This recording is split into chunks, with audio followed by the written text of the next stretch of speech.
Thank you very much. Thank you. Thank you. Whew. Thank you very much.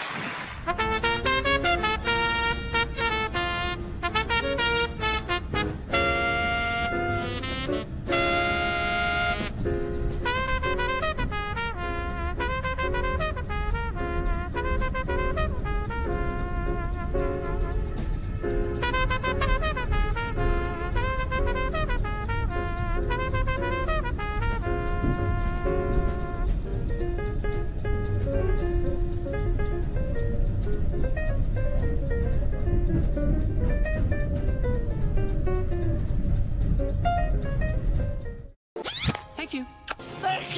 Thank you. Thank you. Thank you. Thank you. Thank you. Thank you. Thank you. Thank you. Thanks. Oh, thank you.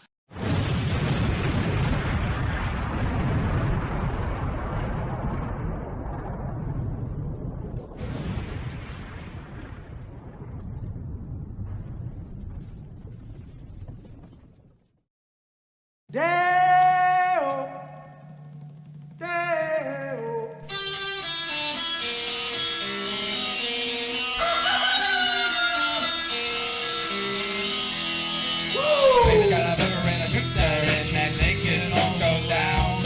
Baby's got a burger and a shooter and that shake is all go down. Corrosion to her thighs, erosion of her pride. Baby's got a shooter. Baby's got corrosion now. Corrosion now. Baby's got it. Greetings and salutations to all you out there in YouTube land and on Rumble land too. I have to apologize to the Rumble people. We didn't do the Undercurrent live on Rumble the other day because I had something not set up right. But it's set up right now. We should be broadcasting live on Rumble and YouTube and on Facebook as well. We're foregoing the going live on Substack since nobody watches on Substack and it's just an added step. But around 2 p.m. Central Time, you'll have the show notes for today in the Substack. All the news that we got here, you'll see it in there. You can read it for yourself. Let's say hi to everybody. We got Willie Bragg in the house. What's up to you, Mr. Bragg? If that's your real name. Might be. What's up, Laine P? Good to see you. Cowboy Kitty. We got Cowboy Kitty. We got Birthday Boy in the house. What's up? Thank you for all the birthday wishes. Love y'all. Yes, all the accounts were me except that one bad faith throw. Okay. We got Chuck's Intergalactic UFO Show. Illinois surpassed 200 tornadoes this year, shattering the previous state record of 142 in 2024. And we still got time to go. There's still more happening. What's up, CBC voter? Good to see you. Yeah. So we with the new Tornado Alley's right up here too. It's always the southern suburb, southwest, west of us, that corner where it usually comes in. We've been kind of spared here, knock on wood. So hopefully we're good here. Guess what? Breaking news.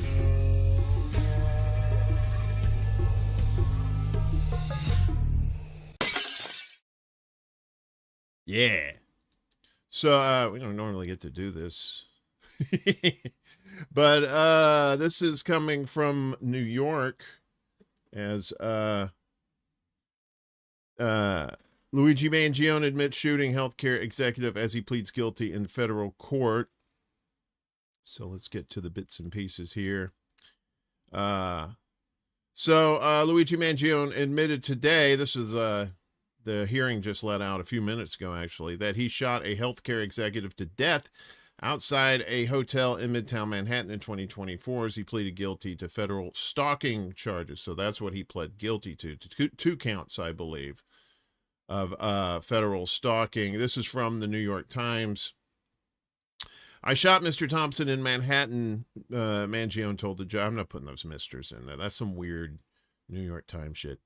I shot Mr. Thompson in Manhattan, Mangione told the judge. I understood that my actions would place him in fear of death, of bodily injury. I knew what I was doing was illegal. Accepting the plea, Judge Margaret M. Garnett said she will sentence Mr. Mangione on December 18th. He faces a maximum of life in prison. Mangione showed virtually no emotion during the proceeding, but answered questions solemnly and clearly. Mangione was not charged with murder in the federal case, which accused him of only of stalking Brian Thompson, the chief executive of United Healthcare. He still faces a murder charge in state court, where he's scheduled to go on trial next month. So the murder trial is next month. This was just for the stalking charges. Thompson's family was in the courtroom on Monday, a prosecutor said. I guess earlier this week. Thompson was fatally shot on the sidewalk outside a Hilton Hotel on West 54th Street just before daybreak on December 4th, 2024, as he was arriving for an Investors Day gathering. A 5-day manhunt for the gunman ended in a McDonald's in Pennsylvania with the arrest of Mangione, an Ivy League tech enthusiast who prosecutors said was carrying a manifesto decrying the healthcare industry. Yeah, because if I'm a crazy person, I always carry my manifesto around with me everywhere I go, especially a McDonald's in Pennsylvania. Addressing the court, Mangione described the attack on Thompson. After enduring years of severe pain from an injured back, he tracked down the location of United Healthcare's annual conference, in part by soliciting information from the company. By posing as an investor, he said he shot Thompson with a gun he printed using a 3D printer. I can get rid of that. The case has riveted the country. Many were shocked by what appeared to be a brazen assassination, but some Americans treated Mangione as a kind of folk hero and saw the killing as a manifestation of America's frustration with the health insurance industry. Mangione faced 2 federal charges, 1 count of interstate stalking resulting in death, which carries a maximum potential sentence of life in prison, and 1 count of stalking through use of interstate facilities resulting in death. That charge also carries a maximum of life. Again, he's going to be sentenced in December. I believe that's what this said. Mangione has pleaded not guilty to murder in state court. It remains unclear what impact a federal plea could have on the state murder case. And let me just this. So this is some of the notes from people who were there. So Mangione's legal team has filed a motion in state court regarding today's plea, triggering double jeopardy, he told reporters. Family members of Brian Thompson walked quickly by members of the media outside the courthouse and refused to answer any questions. As they entered their vehicles, the sound of a person shouting, "America loves Luigi," echoed overhead. Jamie McDonald, the U.S. Attorney for the Southern District in New York, Jessica S. Tisch, the Commissioner of the New York Police Department, and James Barnacle Jr., head of the FBI in New York, were scheduled to speak outside the federal courthouse. So he was led out. The hearing is over, and he was led out of the courtroom. He wasn't handcuffed, but he had his hands behind his back for whatever that's worth. So 2 counts of stalking. He could, and the maximum is life in prison. So I guess we'll know in December what's going to happen with that. So she says she'll sentence him December 18th. So wild stuff. Lots of news. Yeah, you heard about the earthquake in Colombia. Boy, South America getting rocked, right? And this is where you had Venezuela And then not long after that, you had Japan, and now you had Colombia this week. And now Mexico says Colombia rejected its earthquake rescue team. So for those who don't know, Colombia just elected a new president. Apparently he's far-right president. I don't know what politics is doing in this situation, but let's get to it. So Mexico's President Claudia Sheinbaum has said Colombia is refusing to allow a team of Mexican rescue experts into the country to help search for survivors of Monday's devastating earthquake as questions grow over how the new government is handling offers of international assistance. Sheinbaum said on Thursday that she had initially been told the military rescue team had traveled to Colombia, but was informed at a security cabinet meeting the following day that this was not the case. Colombia requested a certification. They are certified, but now they are asking for another certification. Sheinbaum said Mexico has continued sending other help, including food and medical supplies. Colombia's Foreign Minister Omar Bula said on Wednesday that the country had accepted 58.5 tons of aid from Mexico and that a flight carrying humanitarian assistance was arriving that day. Sheinbaum's comments come as President Abelardo de la Espriella, a conservative who took office just days before the earthquake, is facing accusations that he has blocked rescue teams from countries with left-wing leaders. His administration denies the allegation. We have not excluded any country whatsoever in terms of the offers that they have made to us, Bula said, or Bula. We work with countries without any ideological or political considerations. David Santiago Tamayo, director of Colombia's National Unit for Disaster Risk Management, said on Wednesday that the government was formalizing support from rescue teams in the U.S., El Salvador, Ecuador, and Israel. Interesting. He said foreign teams would have to be internationally certified and recognized by their respective countries, and that Colombia would only accept those recognized by the International Search and Rescue Advisory Group, or INSARAG, the UN-backed network that sets international standards for urban search and rescue teams. Sheinbaum, however, challenged Colombia's explanation on Thursday, saying the Mexican team was already certified and had been asked to provide another certification, adding that the military rescue brigade had previously deployed to 98 countries and was still ready to leave at any moment. The dispute comes after the critical 72-hour window for finding survivors alive has already passed, with hopes fading of finding more people beneath the rubble left by Monday's magnitude 7.4 earthquake. At least 273 people have been killed and more than 3,800 injured, according to government figures on Thursday. Another 377 people were still officially listed as missing. Beyond Mexico, several countries have offered assistance. A team from the LA County Fire Department arrived on Thursday to help with search operations and structural assessments, while another U.S. urban search and rescue team from Fairfax County in Virginia was also mobilized at the request of the Colombian government. Peru and Brazil have also offered assistance, while De La Espriella announced on the tweeters that Colombia will receive a $10 million donation from the United Arab Emirates. On Wednesday, the president announced plans to declare an economic emergency and establish a reconstruction fund to channel Colombian and international assistance towards rebuilding hospitals, schools, homes, and infrastructure.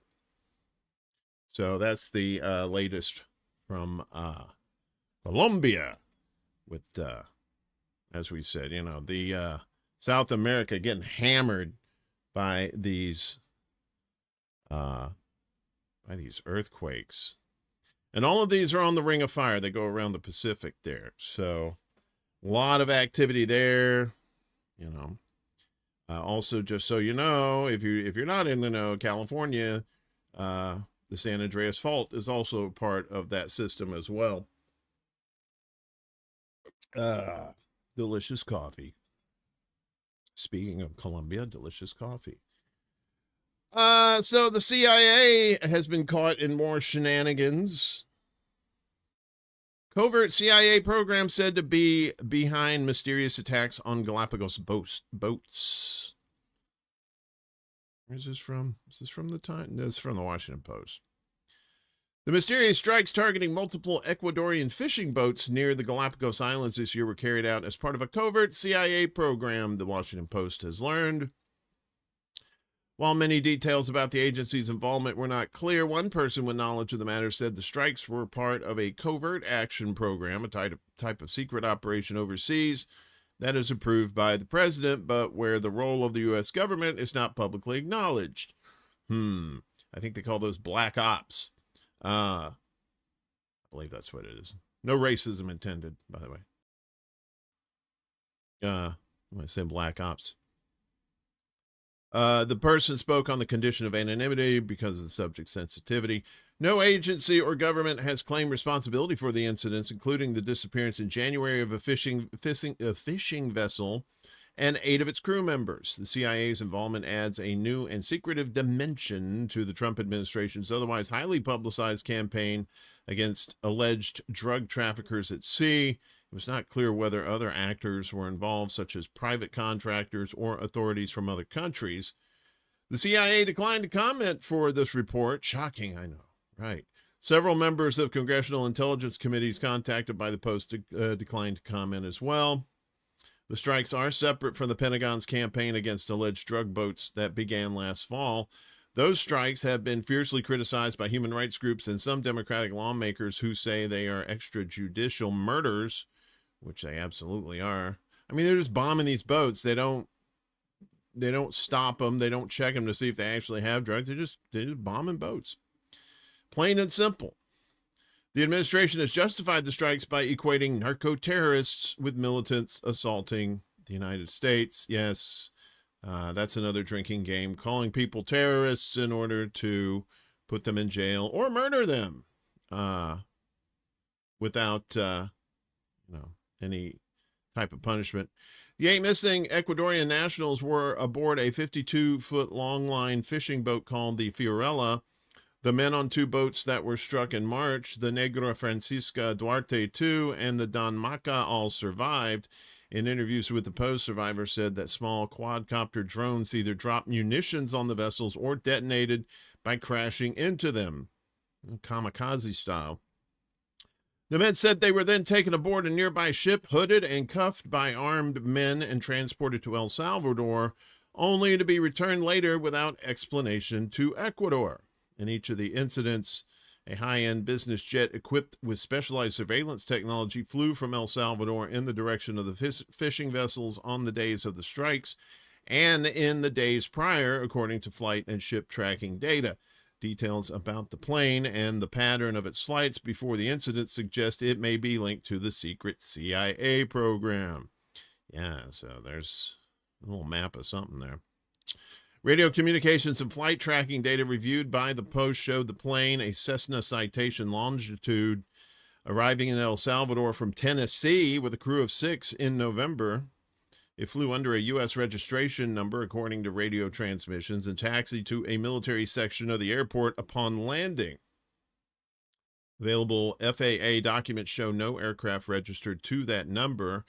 The FAA requires all active aircraft to be registered with the agency, with exceptions that include periods of ownership transfer and, quote, aircraft of the National Defense Forces of the United States, quote, according to federal law.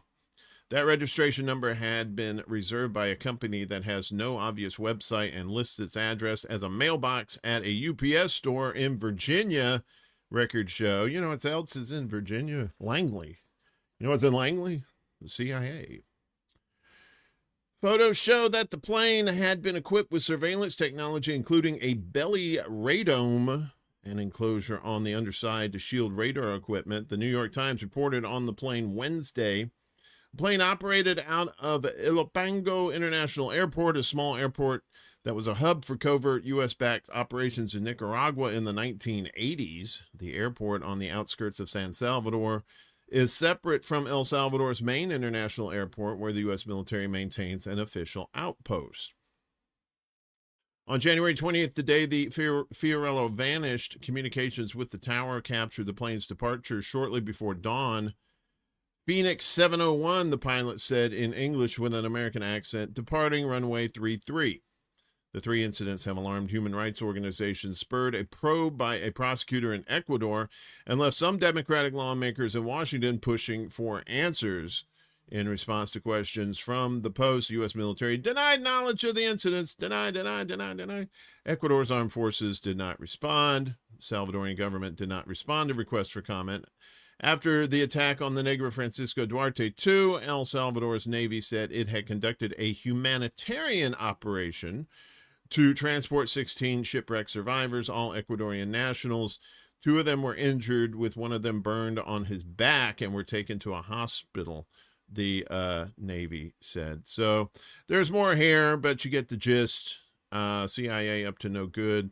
Like I said, the Substack will be out around 3 p.m. Eastern, noon Pacific time, and you can read the whole article there yourself. Yeah, that's where we're at now. All they have to do is just slap a terrorist or narco-terrorist label on you and basically kidnap you, just like they did with Maduro from Venezuela. But we can't arrest Netanyahu, diplomatic immunity, but we can steal people from other countries. Apparently, speaking of Israel, go to Beirut. As Beirut denies agreement on short list of nations to enforce Hezbollah disarmament. Yeah. Beirut has not agreed to an alleged short list of nations that could help enforce the disarmament of the resistance movement Hezbollah, Reuters reported yesterday, August 13th. An unnamed Lebanese source denied a report from days ago which said that the Lebanese government had agreed as part of the U.S. brokered direct talks between Tel Aviv and Beirut, carried out in violation of Lebanon's laws. The Lebanese official cited by Reuters refused to name any of the countries which could potentially deploy troops in Lebanon once UNIFIL's mandate expires. The U.S. plan, part of the Israel-Lebanon framework reached in June, mirrors the failed initiative to deploy an international security force, or ISF, to the besieged Gaza Strip. Abdul Sayop Ed, you've got mail. Oh, okay. You've got mail. All of the actors proposed are countries. We still need to discuss exactly how this would work, how many forces would be deployed, and how they would work with the Lebanese army, the official went on to explain, saying no actual deal on the matter has been reached. The goal of this plan is to verify that Hezbollah disarms, similar to the ISF plan for Gaza. Hezbollah has you're around into the left here. Okay. Hezbollah has refused to disarm. Instead, it says it is eventually willing to incorporate its arms into the state and to form a national defensive strategy with its Lebanese counterparts, which would keep the resistance arms available for use if Lebanon is attacked or invaded by Israel. Nevertheless, the Lebanese resistance states it will not engage in discussions on this issue as long as Lebanon remains under occupation and attack. They emphasize that Washington and Tel Aviv have no authority over what should be considered an international or an internal Lebanese affair. Just days ago, Reuters reported that a deal on the deployment of troops has been reached. Lebanon and Israel have agreed a short list of countries that could send troops to verify the disarmament of Hezbollah. The outlet cited sources as saying on August 7th. The sources did not specify which countries were being proposed for troop deployment. Earlier this month, the New Arab reported that Ankara is seeking a post-war role in South Lebanon once UNIFIL's mandate comes to an end. UNIFIL's role in Lebanon will end in late December this year, following the one-year extension of its mandate for a final time in 2025. Thursday's report coincides with a significant Israeli escalation in Lebanon. What else is new? So, and Hezbollah they have adamantly said that they're not going to disarm until Israel withdraws from Lebanon, which they have no plans of doing that. So You have pretty much a stalemate there. And once again, don't be confused. Don't confuse Hezbollah with the Lebanese government. Those are two separate factions. Hey, Kate, good to see you. If you're brown and to the left of Hitler, you are a terrorist in the eyes of the government. Exactly. Good to see you.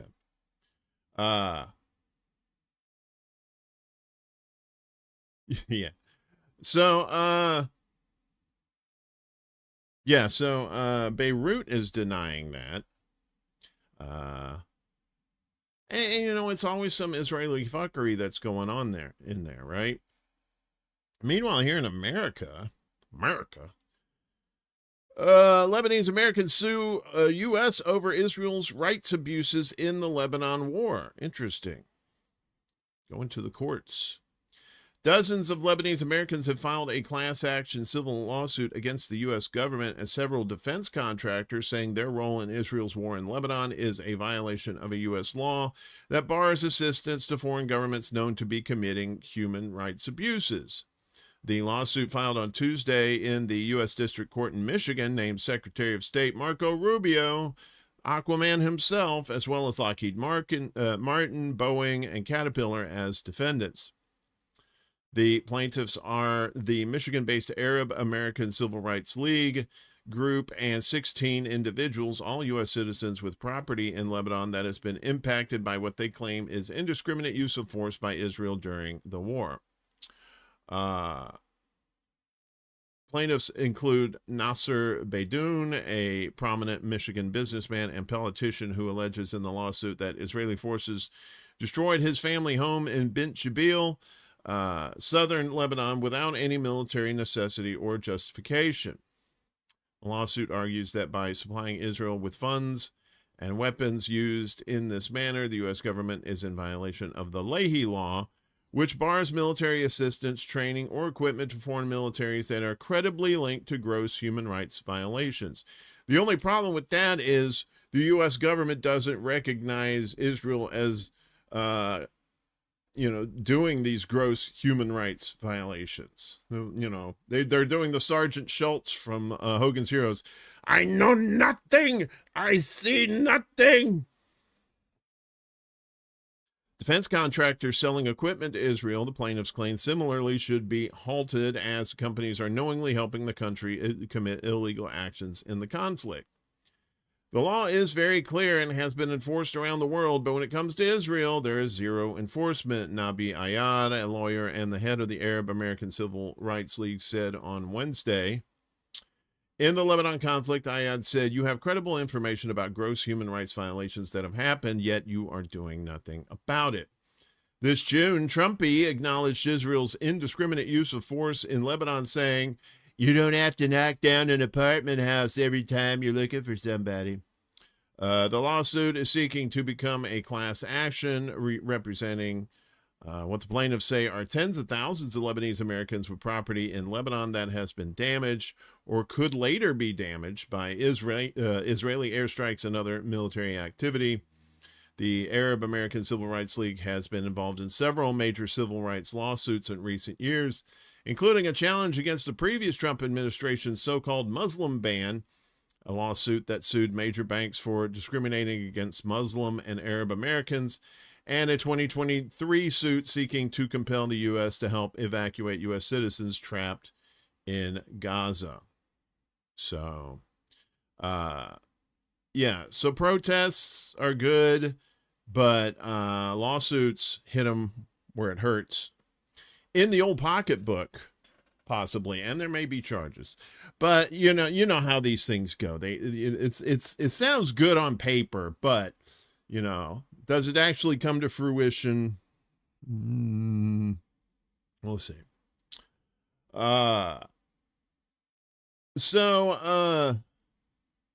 Meanwhile, Iran has blocked blocks a U.S.-backed plan for Syrian military intervention in Lebanon. There's the puppet of Israel, and there's the puppet of the United States. Kind of looks like Ming the Merciless, right? From Flash Gordon.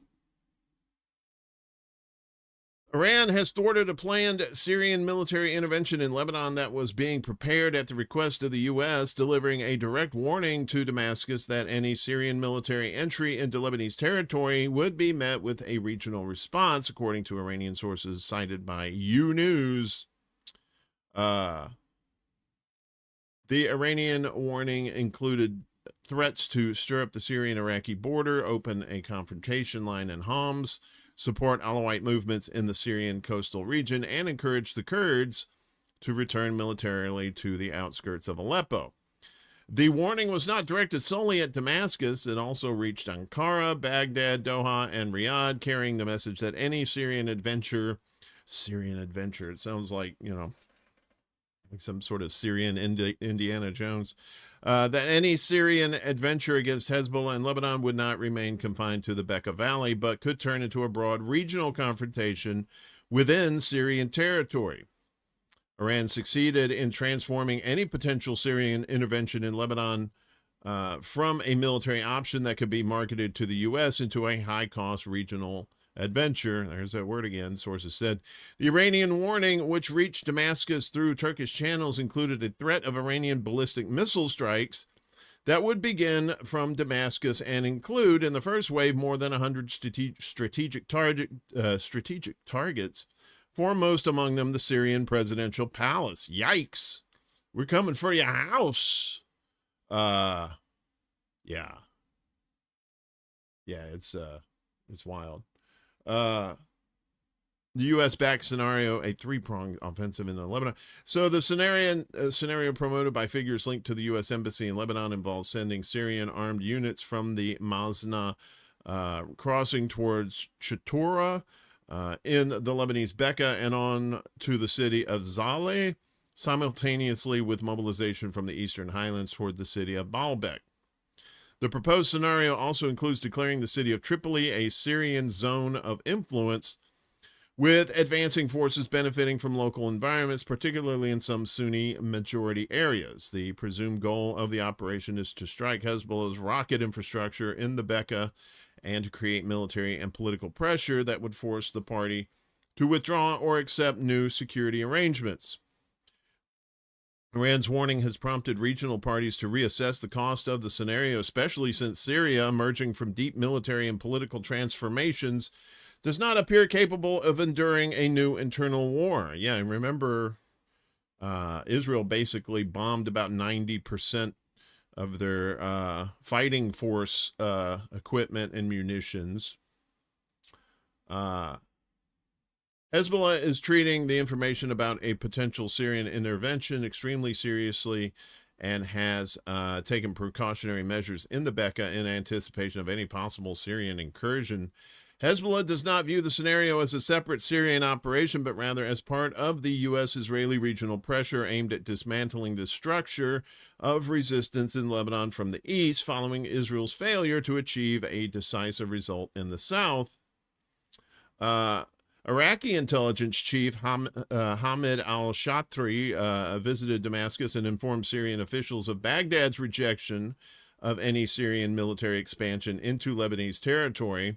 Al-Shatri warned that Iraqi forces, primarily factions of the Popular Mobilization Forces, might enter Syrian territory if an intervention against Hezbollah occurs.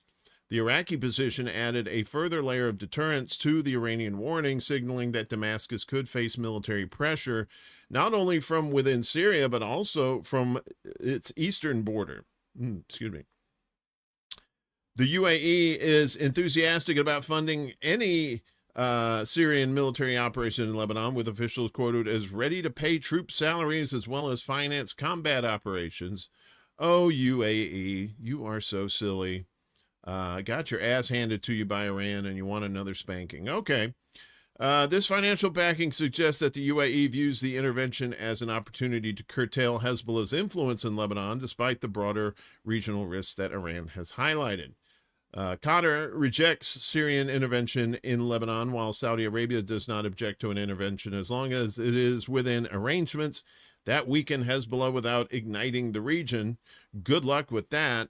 The divergent positions among Gulf states underscore the complex calculations at play, with Riyadh appearing to balance its opposition to Hezbollah against the dangers of a wider conflict that Iran has explicitly threatened to unleash on Syrian soil. So it looks like Syria now is the epicenter of all this.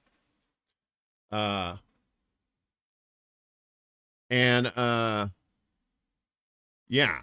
So basically Iran said, Syria, slow your roll and step the hell off, because you're not getting into this. How's everybody doing? All right. AOC's frozen eggs. Is that you, Kitty? Russell Brand has already tried to shove me up his ass. Very good. Very good. So Iran knows their power situation right now. They've endured all these bombings by the United States, and they still haven't let go of the Strait of Hormuz. Well, technically them and Oman, despite what Trumpy says. And Iran's leader's advisor warns war may turn offensive if Tehran's conditions are unmet. So they've been in a defensive posture, and now they may go on the offensive. We'll see what happens. So Mohammad Mokhber, a senior advisor to Iran's supreme leader Mojtaba Khamenei, said Thursday that the war would enter an offensive phase if Tehran's conditions were not met, arguing that such a development would reshape global power dynamics. The supreme leader's definitive strategy is for the war to become offensive if Iran's conditions are not fulfilled, Mokhber said in a post on the tweeters. He claimed that any failure by the U.S. to protect its Gulf allies would demonstrate the limits of Washington's security guarantees. Mokhber said the most sustainable foundation for a new regional order would be implementation of the Hormuz Economic Security Mechanism, independent of U.S. military guarantees. Separately, Ibrahim Azizi, head of the Iranian Parliament's National Security and Foreign Policy Commission, warned regional countries against relying on what he described as the enemies of Islam, saying doing so would put their sovereignty at risk and diminish their national standing. In a post on the tweeters, Azizi said regional instability resulting from reliance on foreign influence would inevitably trigger a firm and decisive response from Iran.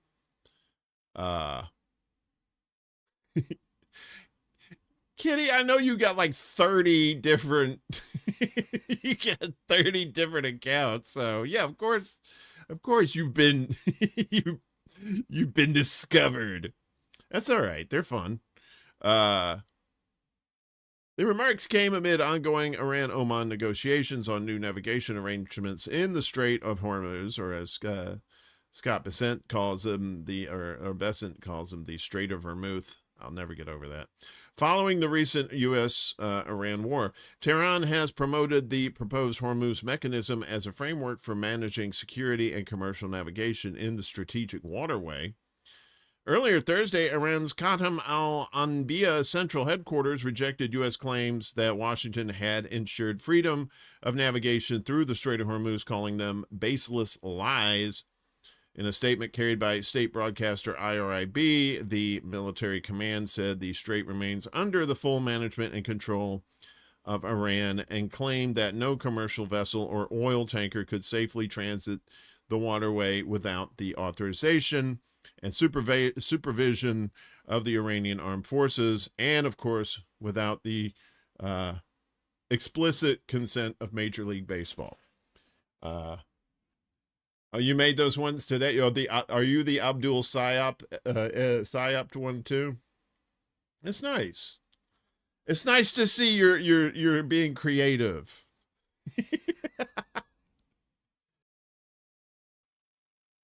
Pardon me. I love good trolling when it's good, because some people who troll and it's weak and you're like, no, just it's no good. But Kitty is my favorite troll. Not that you're trolling. I'm just saying that you have those particular set of skills, as Liam Neeson once said. So you may have heard about what's going on with USS George Washington. I think they're in the Indian Ocean, right? So you had the the Gerald Ford, which had laundry room fires, which were actually Iranian missiles blowing the fuck out of it. Now you got this shit. U.S. sending fresh aircraft carrier to the Middle East amid reports of multiple sailors attempting to jump overboard. This is from antiwar.com. Please check them out. They do great news aggregation, and of course they have their own journalism in-house too. Check them out and support them if you can. The aircraft carrier USS George Washington is preparing to relieve the USS Abraham Lincoln. Maybe the USS Lincoln went to a theater, saw a particular play, and anyway, as part of a scheduled Middle East deployment, the Wall Street Journal reported yesterday news that comes as families of military personnel aboard the Lincoln have reported that sailors have attempted to jump overboard. The Lincoln has been deployed for more than 250 days and hasn't made a port call in over 200 days, which I believe I read somewhere that was a record, being out on a ship for 200 days. As part of a deployment initially scheduled to end in May, but extended due to the Iran war, straining the crew. For months, the ship has been deployed in the Arabian Sea, where it has been involved in bombing Iran and is currently part of the Armada enforcing a blockade of Iranian ports. Military Times and Stars and Stripes both reported this week that family members are extremely concerned about the strain on sailors and Marines aboard the carrier, and there have been multiple accounts of sailors attempting to jump overboard. On Thursday, CNN reported that one sailor did go overboard earlier this month. U.S. officials told the outlet that the sailor was rescued after an hour and was then medically evacuated off the vessel. Senator Richard Blumenthal has said that he wrote a letter. All these letters. It's like writing a letter to a TV station, we're big fans. So he wrote a letter to U.S. War Secretary Pete Hegseth, who couldn't read it and had to get somebody else to read it, and Acting Navy Secretary Hung Chow, not to be confused with Hung Chow, the guy with the constipation. See, because that's an old thing. About the conditions of the Lincoln. There have been widespread reports of shortages of basic supplies, water contamination, plumbing issues, deteriorating mental health, deck safety concerns, and disruptions in the mail system, which have caused many care packages en route to the ship to be lost in transit for months, Blumenthal wrote. These reports warrant immediate attention, but they also raise a broader question whether the Navy can sustain the operational tempo now being demanded of its carrier force, particularly as this administration repeatedly commits U.S. forces to conflicts of its own choosing and increasingly relies on aircraft carriers to sustain those operations, the senator added. According to USNI News, the USS George Washington and its strike group were in the Strait of Malacca on Thursday, transiting after a westbound transit through the Singapore Strait as the warships headed to the Middle East. Yeah, that's what I hear. He's using that mint money, that mint money to get people. So I heard this yesterday on Kevin's show on Black Bear News. If you're not subscribed to Black Bear News on the YouTubes, he's on like Odyssey and I think Substack too. Please subscribe. He has good stuff. So this is from Press TV, all right, which is basically Iranian state news, or at least it's state control news. So you can take this with a grain of salt. Maybe I should have put this in the propaganda watch, but I figured this was a good addition to this story. So this is from Tuesday, and I haven't seen an update on this since. So deadly clash aboard the Abraham Lincoln leaves 7 dead and several injured. 7 U.S. Navy personnel have reportedly been killed and several others wounded in a violent clash aboard the Abraham Lincoln, as growing unrest among the carrier's crew has exposed mounting pressure inside the U.S. military amid a prolonged deployment. So this wasn't Iranian missiles hitting it this time. This was some internal shit. Yeah, we love Kevin. Good musician, too. Yeah, check out his music, too. Is it on Spotify? Any of it on there? Kevin Sandbloom. The incident erupted after an advisor to CENTCOM Chief Brad Cooper boarded the carrier to address mounting complaints from crew members following protests by their families over the ship's prolonged deployment, which we told you about, according to Tasnim news agency, citing an informed military source. The advisor was reportedly met with booze, the advisor was reportedly met with booze, not alcohol but boo, and had water bottles thrown at him while addressing a gathering of personnel. The confrontation subsequently escalated into a fight among crew members involving knives and other bladed weapons. Some West Side Story shit. Leaving 7 personnel dead and several others wounded, according to the source.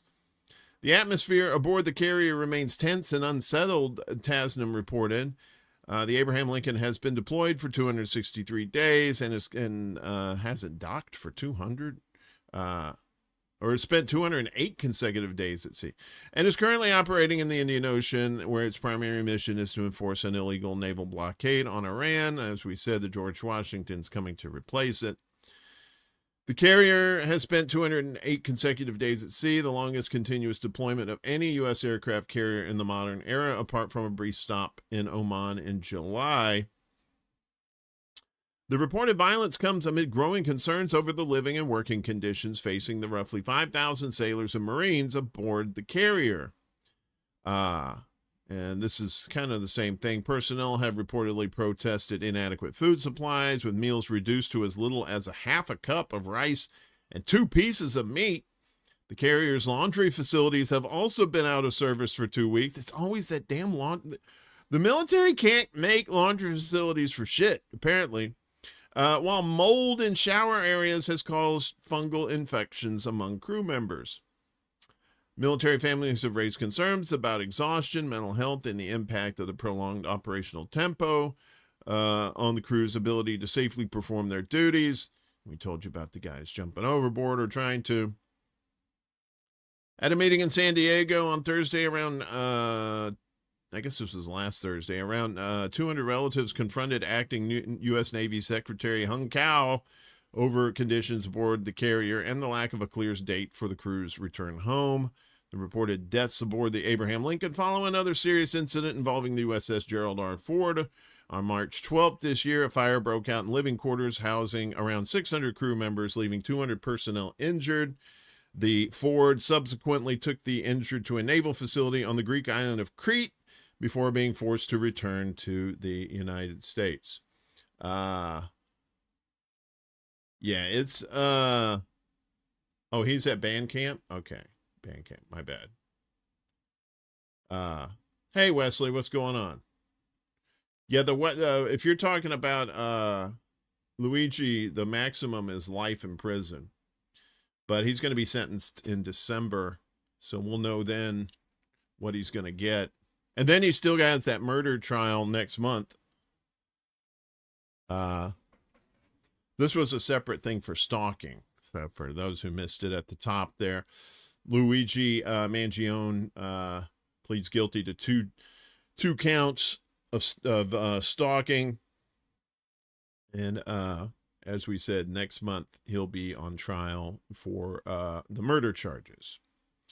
Yeah, that's some wild shit about the Abraham Lincoln, if it's true that there was like an actual knife fight on board. You know, these recruits are lied to left and right. You know, a lot of these people that go into the military these days are just, a lot of them are poor and desperate to have some sort of money and, you know, possible career, and they get sold this bill of goods by the military. And they get in, and it's like, well, you're going out there to the to the Indian Ocean. You probably won't be back for a while. Enjoy that cup of rice and 2 pieces of meat. Oh, really? Stars and Stripes is reporting about the Lincoln too.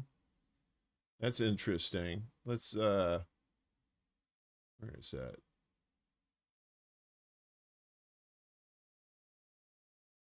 Oops.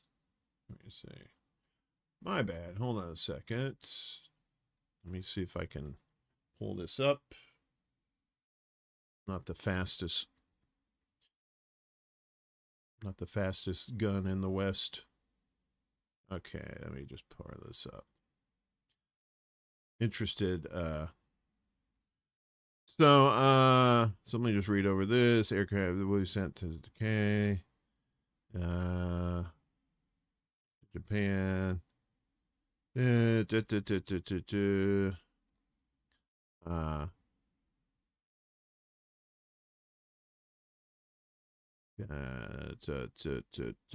looks like the same information. Sailors had attempted to throw themselves overboard. You can go away. What is going on with these pop-ups? You need to stop that shit.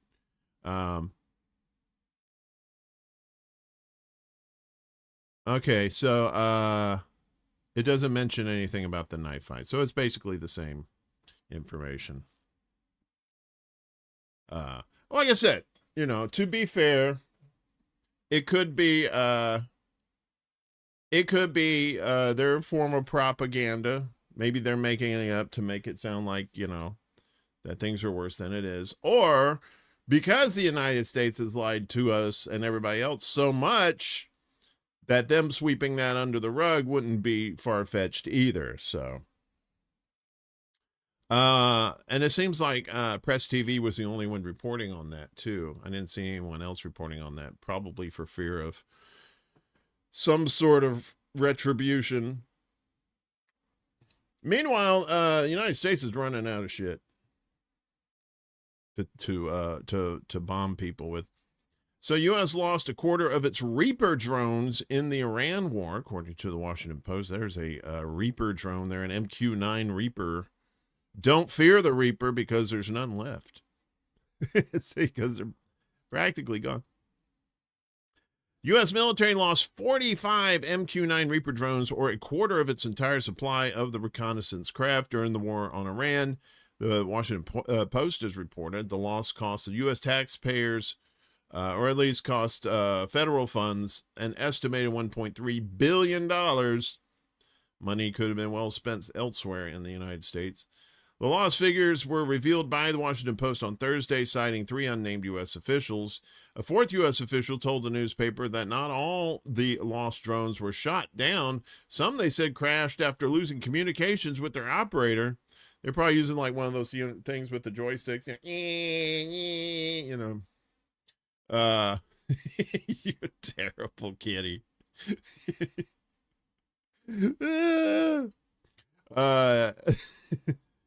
A successor to the MQ-1 Predator, the MQ-9 Reaper is a medium-altitude, long-endurance drone, or mail drone, capable of flying for up to 30 hours while carrying out surveillance missions or targeted strikes with Hellfire missiles. One of these craft cost between $30 and $50 million, and the U.S. military had approximately 185 before the U.S.-Israeli war on Iran began on February 28th. 165 in the Air Force and 20 operated by the Marine Corps. Within hours of the war beginning, reports of downed Reapers began circulating on Iranian telegram channels. Video footage soon followed, with the Iranian military claiming to have shot down multiple MQ-9s mid-flight and destroyed others as they sat in hangars at U.S. bases across the Gulf region. By the time the U.S. and Iran reached a tentative ceasefire on April 9th, preliminary reports in the U.S. media suggested that around 24 Reapers had been shot down by Iranian forces. If the Washington Post's figures are accurate, the initial accounts may have undercounted the losses by almost half. That's part of propaganda. Fudge the numbers.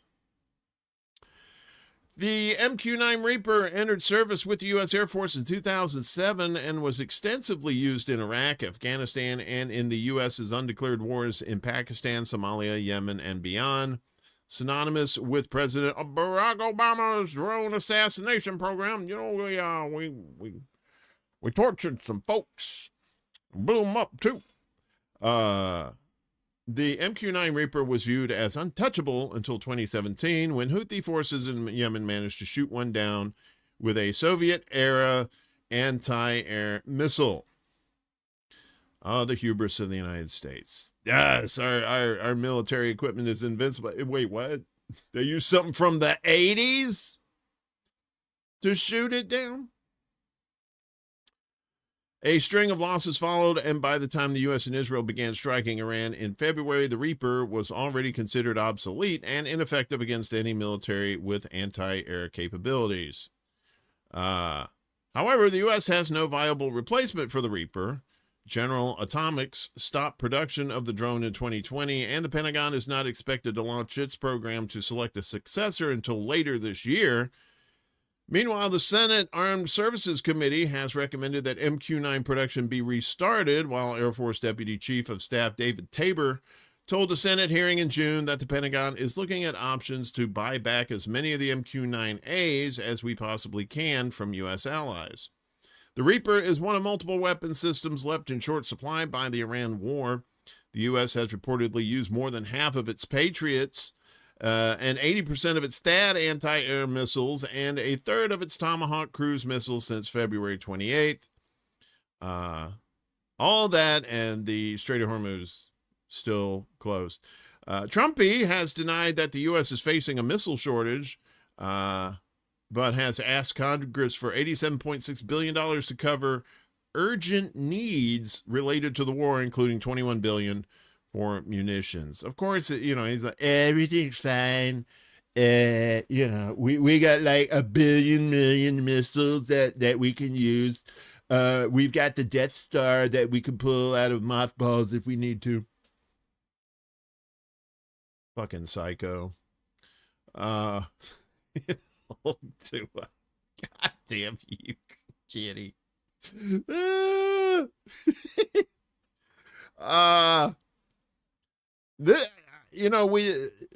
Sleepy Joe pulled us out of Afghanistan, and now it looks like Poopy Pants is going to get us out of Iraq. Incontinence prevails. U.S. military set to end 2-decade presence in Iraq by September 30th. Interesting. The U.S. is on track to withdraw its remaining forces from Iraq by September 30th, according to U.S. and Iraqi officials who spoke with the AP, marking the latest and potentially final stage of a military intervention that began with Washington's 2003 invasion and occupation of the country, and total dismantling of the country, and millions of people dead. Iraqi Prime Minister Ali al-Zaidi reaffirmed September 30th as the fixed and final date for ending the military mission of the global coalition to defeat ISIS, whom the United States created, by the way, in Iraq, and completing the departure of its forces after meeting with U.S. Central Command Chief Admiral Brad Cooper on Wednesday. Old Brad's been a busy boy, hasn't he? A U.S. official also confirmed to AP that Washington expects to complete the withdrawal by the deadline, although the official declined to disclose how many U.S. troops remain in Iraq or where they would be redeployed. The withdrawal comes after more than 2 decades of U.S. military intervention in Iraq, during which Washington invaded and occupied the country, withdrew its combat forces in 2011, and returned militarily in 2014. The September 30th deadline follows the 2024 agreement between Baghdad and Washington to wind down the U.S.-led coalition's military mission in Iraq. Most U.S. forces withdrew from bases across Iraq last year, while a remaining contingent stayed in the Kurdistan region. 2 Iraqi Kurdish officials told AP that the drawdown of U.S. troops and military equipment from Erbil began approximately 3 weeks ago. The departure would represent a major reduction in the U.S. military footprint in a country where Washington deployed more than 170,000 troops at the height of its counterinsurgency operations in 2007. While Washington describes the current withdrawal as the conclusion of its military mission against ISIS, which they created, the broader history is inseparable from the 2003 invasion and the subsequent occupation of Iraq. Little background here. So the U.S. invasion in 2003 toppled Saddam Hussein's government and initiated an occupation that profoundly reshaped Iraq and the wider region. So as we said, their military presence reached more than 170,000 troops during the 2007. The final U.S. combat troops withdrew in December 2011, but the departure proved temporary. In 2014, U.S. forces returned to Iraq after ISIS seized large areas of the country and Syria. Washington presented the deployment as part of the campaign against ISIS, which they created, and maintained approximately 2,500 troops after the group lost its territorial control, officially for training and counter ISIS operations. And there's more here. Well, I guess I can read the rest of this. For Iraq's resistance, however, the continued presence of U.S. troops represented an extension of foreign military intervention and a violation of Iraq's sovereignty. In June 2025, Kataib Hezbollah warned of severe consequences should U.S. forces fail to withdraw from Iraqi bases, including Ain al-Assad and Camp Victoria. The remaining U.S. presence in northern Iraq has also become entangled with the wider regional confrontation. U.S. bases in the Iraqi Kurdistan region have faced repeated attacks since the launch of the U.S.-Israeli war on Iran back in February, according to the source material. The latest withdrawal preparations come as Washington's regional military posture faces growing pressure taking place against a broader backdrop in which U.S. military intervention has faced increasing resistance and strategic setbacks across West Asia, not to mention getting all of their bases in the Gulf states shit-hammered by Iran's missiles. That's a thing. Cabbage roll. Cabbage rolls. Cabbage rolls and coffee. Good. The Schmengi brothers, anyway? No? All right. More Israeli fuckery. As if it ever stops. Israeli occupiers reestablish illegal Ganem settlement near Jenin in West Bank after 21 years.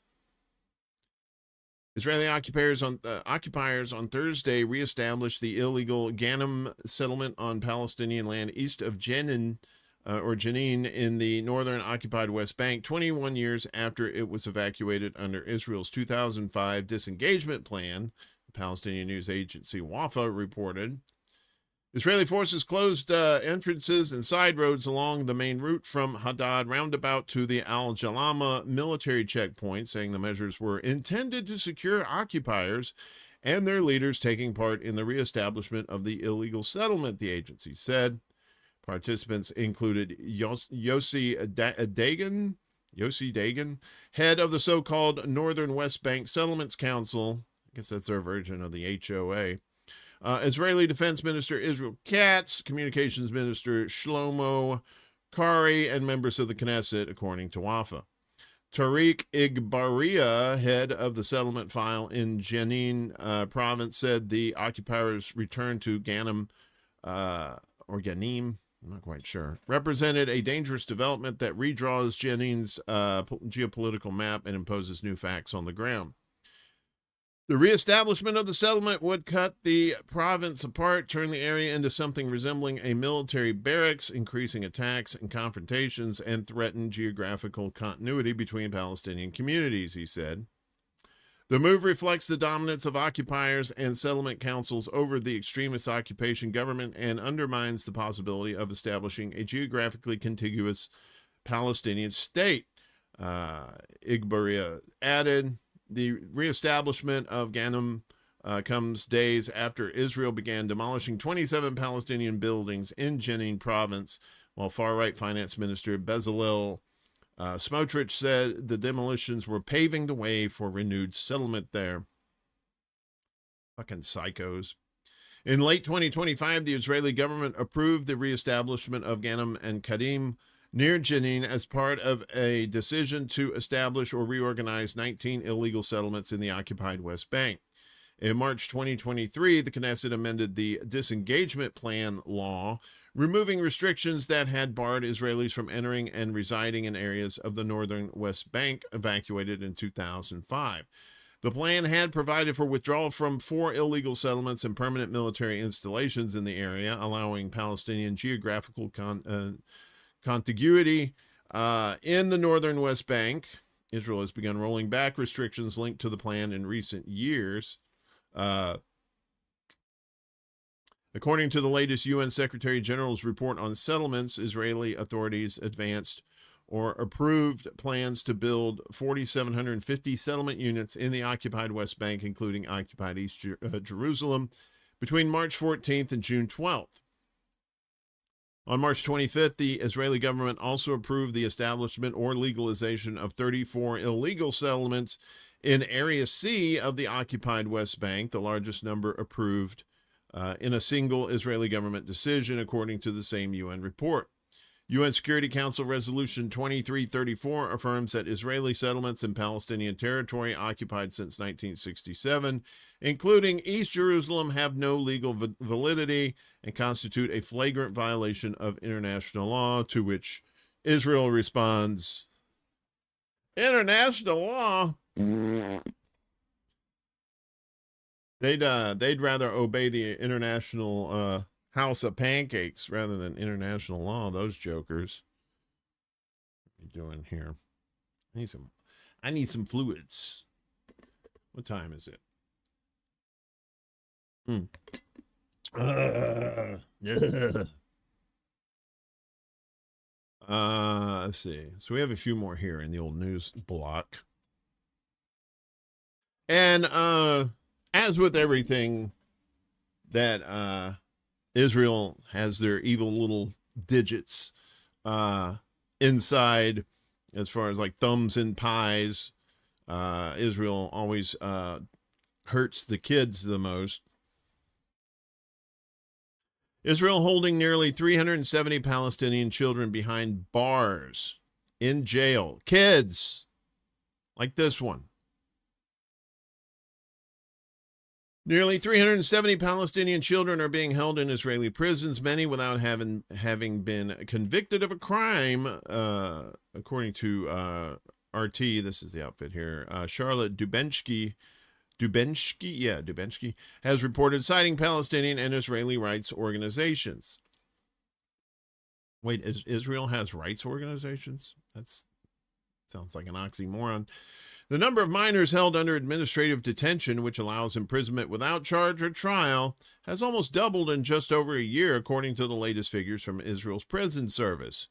Israel says around 90% of the detained minors are being held for security-related reasons, but have not been convicted, according to an RT report. Prison terms generally range from 2 to 3 years, although some minors have received sentences of between 10 and 20 years. Israeli police also report that around 100 minors are detained each month for entering Israel without a permit. The detentions have come amid mounting allegations of mistreatment inside Israeli prisons. Former detainees and rights organizations have reported abuse, torture, starvation, physical and psychological harm, sexual violence, and denial of medical treatment. Israel is also holding the bodies of more than 100 Palestinians who died in its custody, according to a recent report cited by RT. The situation in the West Bank has received comparatively little international attention amid the war in Gaza, where Israeli military operations have caused widespread destruction and displacement. Gaza's health ministry has put the Palestinian death toll since October 2023 at 73,386, with another 174,250 people wounded. Of course, those don't account for the missing. And since Israel has been bulldozing the places they bombed in Gaza, a lot of those people may never be, their remains may never be recovered.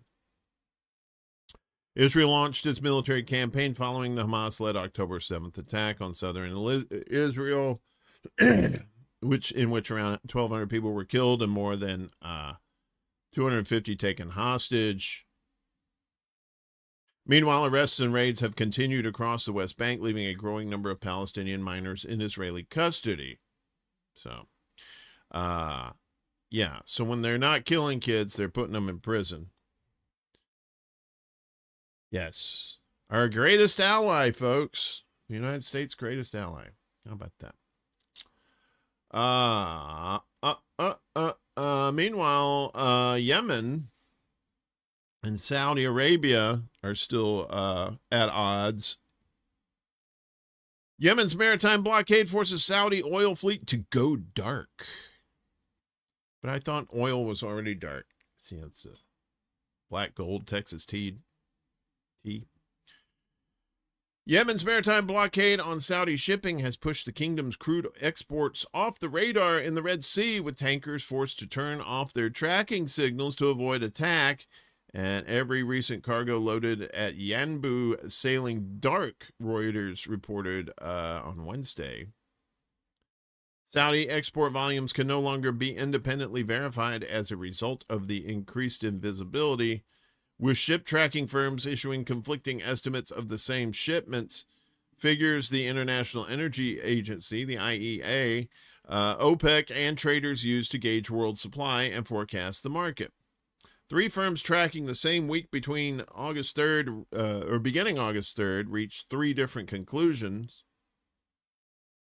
Vortexa. That's an interesting name. Vortexa measured a modest decline at Yanbu with 2.38 million barrels per day from 2.7 million, while Kepler, KP, that looks like Kepler, I guess, reported a collapse to 1.78 million barrels per day from 4.04 million. And Axis Marine recorded a rise to 850,000 barrels per day from about 420,000. Vortexa analyst George Morris said no Yanbu cargo lifted last week had its automatic identification system switched on. Its transponder, I believe that's what that is, the AIS. Last week, Yanbu liftings were all conducted dark. We're not seeing any loadings with AIS on at the moment, he said. Kepler analyst Noé Kinso said about 70% of loadings along the Saudi west coast were dark in recent weeks, and that every Yanbu cargo loaded since July 23rd involved a vessel without continuous AIS coverage. An average of 32 vessels per day passed through the Bab al-Mandeb Strait last week, according to Kepler data. That is down from roughly 50 a day before Ansarallah announced the blockade. Saudi oil is meanwhile moving north instead, reaching the Mediterranean either through the Suez Canal or along Egypt's Sumed pipeline, which runs overland from the Red Sea terminal of Ain Sokna to Sidi Karir on the coast. Satellite imagery reviewed by independent maritime data analyst Filipos, it's got two E's in there, so Filipos, in a post on the tweeters, points to a far steeper fall, with loading activity at Saudi Arabia's Red Sea terminals down by roughly half since the Yemeni blockade took effect on July 20th. Tankers at the King Fahd and Muajiz terminals were estimated to be holding an average of 10 million barrels per satellite pass beforehand, again around 5 million after. This comes as Turkey confirmed its entry into a Saudi-led maritime coalition formed to protect shipping through the Bab al-Mandab Strait, the Turkish Ministry of National Defense announced in a recent statement. The 13-country alliance headquartered in Riyadh was announced last month after the Ansarallah-led Yemeni Armed Forces, the YAF, imposed its blockade on shipments already diverted into the Red Sea by the closure of the Strait of Hormuz. The YAF has described the measure as a blockade for blockade strategy, answering more than a decade of blockade and war waged against Yemen by the kingdom. Ankara's participation deepens a trilateral defense pact signed in Mecca last week, committing Turkey, Saudi Arabia, and Pakistan to collective security. Interesting how Turkey gets lumped in there too. So you go from Israel and Gaza, then you go Lebanon, and then you add Iran to the mix, and now you have Yemen and Saudis and the Gulf states, and then Turkey too. World War III. It doesn't have to start with nukes. World War III. It starts with shit like this, and particularly interesting to see how the U.S. responds to that, and if China and Russia respond to that too. They've been somewhat quiet. Meanwhile, speaking of Russia, Russia's got something to say to Europe, as Putin warns Europe that Moscow will retaliate in kind to any seizure of Russian tankers. So Russia will retaliate in kind if Western countries continue to seize Russian oil tankers and commercial vessels. President Vladimir Putin warned on Wednesday, if these plans are put into practice, we will have to respond in kind. Putin stated, Russia will retaliate wherever we deem it necessary and appropriate, anywhere, including in the Pacific Fleet's area of responsibility, he added. The EU passed sanctions targeting the sale of Russian oil after Moscow invaded Ukraine in 2022. Last month, the EU imposed new sanctions against Russia, allowing EU member states to sell oil or any other cargo seized from Russian ships. Since then, several European companies have intercepted ships that were carrying Russian oil in defiance of the EU sanctions. Putin issued the warning during a speech on the Russian cruiser Varyag, which is participating in naval drills off the Russian island of Sakhalin, located north of Japan. The exercises come a week before the U.S. and South Korean militaries are scheduled to conduct war games simulating a possible invasion from North Korea. Putin stressed that while Russia aims to defend its national security, it is still prepared to reach mutually acceptable compromises with its neighbors and friends. We are ready to do that based on respect for mutual interests, he stated. Last week, Sweden's top court ruled that a Russian cargo vessel seized in the Baltic Sea this year can be handed over to Ukraine. The vessel was allegedly carrying grain from areas of Ukraine now occupied by the Russian army. In June, UK authorities seized a Russian commercial vessel, the Smirtos, the Mentos, the Freshmaker, as it passed through the English Channel carrying Russian oil. The Department of Transport currently detains the Smirtos as a port near Weymouth at a port near Weymouth in southern England. Royal Marines commandos intercepted and boarded the vessel in a first-of-its-kind operation in June, the BBC wrote. UK officials defended the seizure following Putin's warnings on Thursday. The UK is disrupting and deterring shadow fleet vessels and their harmful maritime activity, which is fueling Russia's war with Ukraine, a government spokesperson said. In 2014, the U.S. sponsored street protests to topple the pro-Russian former president of Ukraine, Viktor Yanukovych, including through the use of false flag snipers by far-right Nazi groups. Russia responded by seizing the Crimean Peninsula, home to a Russian Black Sea naval base since Soviet times. After Yanukovych fled the Ukraine, his replacement, Alexander Turchenov, launched a war with U.S. backing. Launched a war with U.S. backing against pro-Russia Ukrainians in the country's eastern Donbass region. In February 2022, Putin ordered the Russian military to intervene in the conflict directly. Russian forces invaded Ukraine, taking control of large swaths of the Russian-speaking east of the country. Hundreds of thousands of soldiers on both sides are estimated to have been killed. So that's basically a nutshell of what's been going on in Ukraine and Russia. 4 years. Is it almost 4 years?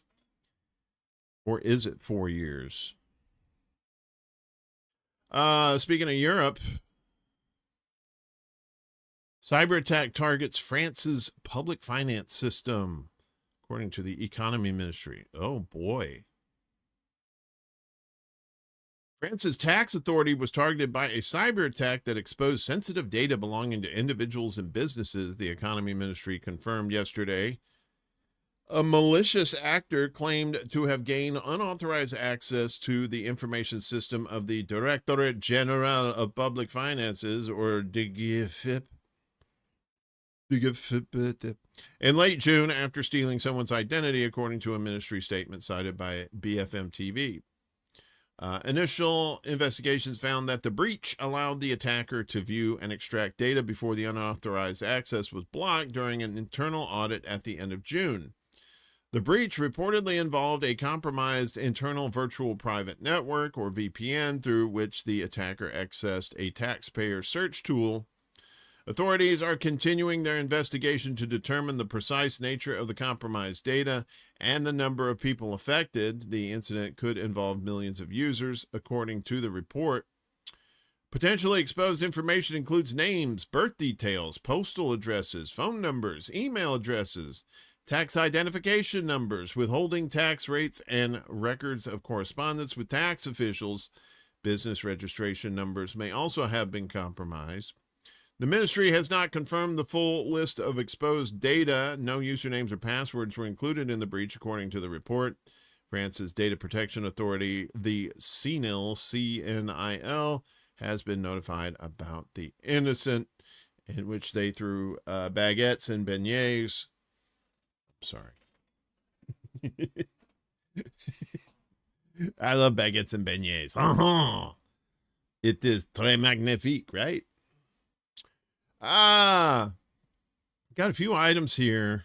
A little backstory too coming up later, but the UK once again involved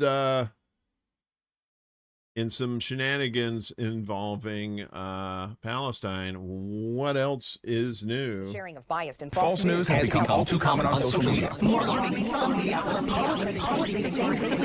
Checking facts first. Unfortunately, some members of the media use their platforms to push their own personal bias and agenda to control exactly what people think. And this is extremely dangerous to our democracy. All right, so UK media proposals raise fears over suppression of independent Palestine reporting.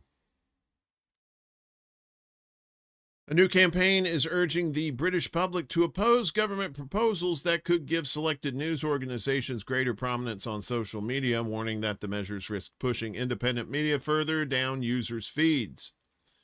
News Corps founder Nima Akram has launched the Say No to Media Censorship campaign in response to the government's green paper on the future of British media. The government wants platforms to push state-approved news and bury the rest, the campaign warns. It's encouraging members of the public to send formal responses to the Department for Culture, Media, and Sport, the DCMS, before its consultation closes on August 31st. The campaign page allows users to send a response to the consultation. News Corps says the submissions are formal responses that DCMS must record. The government published its green paper, Watch This Space, a new strategic direction for UK media, in June. It proposes requiring social media companies and video sharing platforms to make news from public service media, including the BBC, ITV, Channel 4, and other providers, regarded as trustworthy, more prominent, and easier to find. Under the proposals, selected news providers could appear more prominently when users search for news or in content presented to them on social media platforms. The government argues that the changes could help combat misinformation. Yeah, the government says that. And ensure what it considers reliable journalism continues to reach audiences as more people get their news online. The consultation does not propose banning independent publishers. However, critics are concerned about who decides which organizations qualify as trustworthy and what happens to outlets that fall outside that category. Yeah, you can call anybody untrustworthy, or someone trustworthy, depends. The government has suggested that the definition of a recognized news publisher in the Online Safety Act could provide a starting point for deciding which organizations benefit from greater prominence, although no final criteria have been agreed on or have been agreed. The Independent Media Association has warned that the proposal could disadvantage independent regulated publishers. We are disappointed that the Green Paper does not adequately address the needs of independent regulated non-broadcast media, the IMA said. Our principal concern is the paper's suggestion that the Online Safety Act's definition of a recognized news publisher could serve as the starting point for determining which publishers benefit from prominence. That definition was designed for a different purpose and was never intended to distinguish genuinely trustworthy public interest journalism from other news publishers. It requires publishers to have a standards code and complaints process, but not that those standards be independently enforced. The proposal comes as independent and alternative media have played a prominent role in challenging official British and Israeli narratives on Palestine, particularly since October 2023. Independent outlets have regularly reported on Palestinian casualties, Israeli war crimes, Britain's arms relationship with Israel, lobbying, and the treatment of pro-Palestine activists, often giving greater prominence to issues and Palestinian voices that critics say receive less attention in mainstream coverage. At the same time, major British news organizations, including the BBC, have faced sustained accusations of pro-Israel bias in the reporting on Gaza. A 2024 report examined by MEMO, the Middle East Monitor, found major disparities in British media coverage of Israel's assault, including what researchers describe as the dehumanization of Palestinians, greater questioning of Palestinian casualty figures, and a tendency to accept Israeli claims with less scrutiny. The BBC has faced its own controversies over Palestine coverage. In March, a British court heard allegations that the broadcaster had imposed legal and editorial restrictions,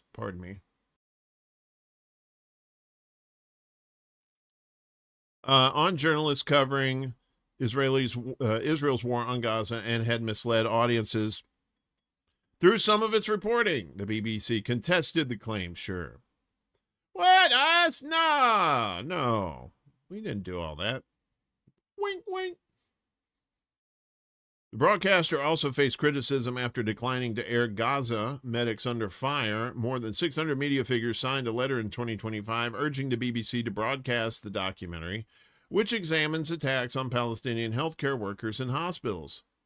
BBC Arab journalists have also previously complained of an atmosphere in which criticism of Israel was subjected to heightened scrutiny. Middle East Monitor reported in 2024 that journalists at the corporation had raised concerns about investigations and disciplinary action over alleged anti-Semitism, with one source describing an atmosphere of fear surrounding criticism of Israel.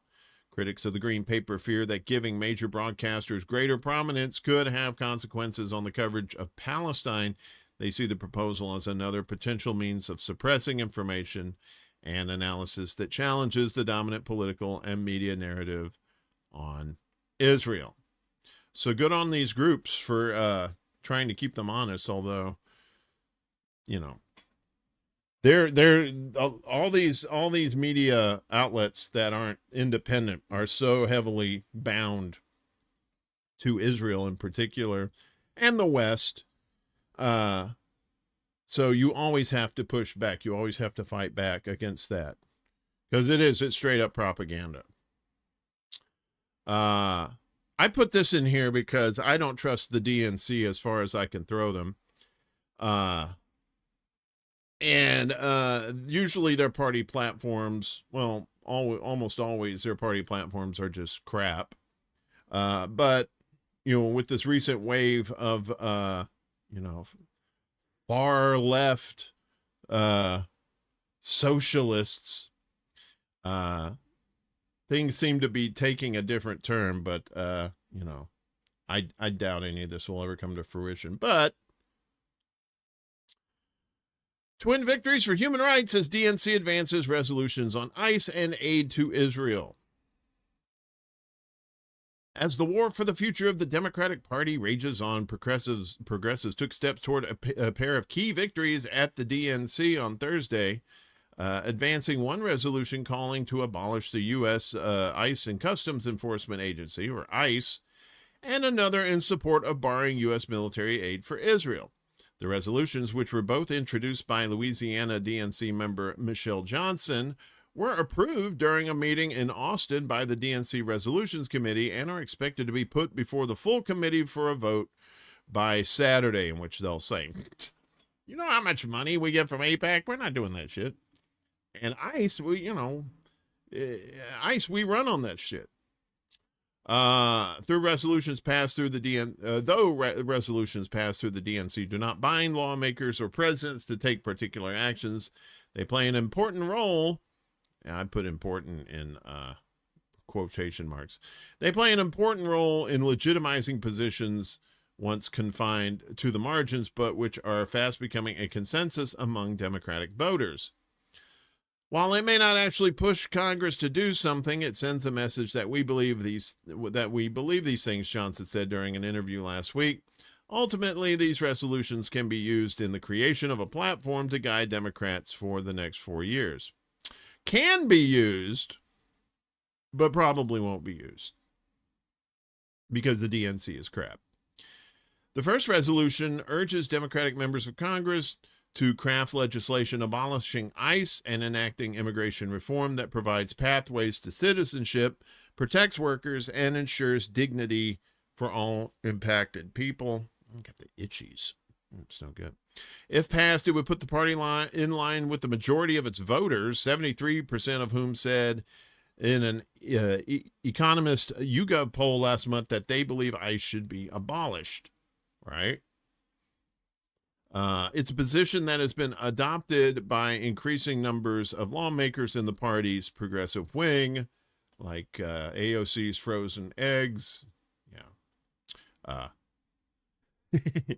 Like AOC and Senator Ed Markey from Massachusetts, both Democrats, but has been resisted by party leaders, including Senate Minority Leader Chuck Schumer and House Minority Leader Hakeem Jeffries, which I've said over and over again. It's like, yeah, the Democrats will probably take over the House and Senate in November, but when you got these jackasses in charge of those particular houses, nothing's going to get done. They get that money, baby. They get the AIPAC money.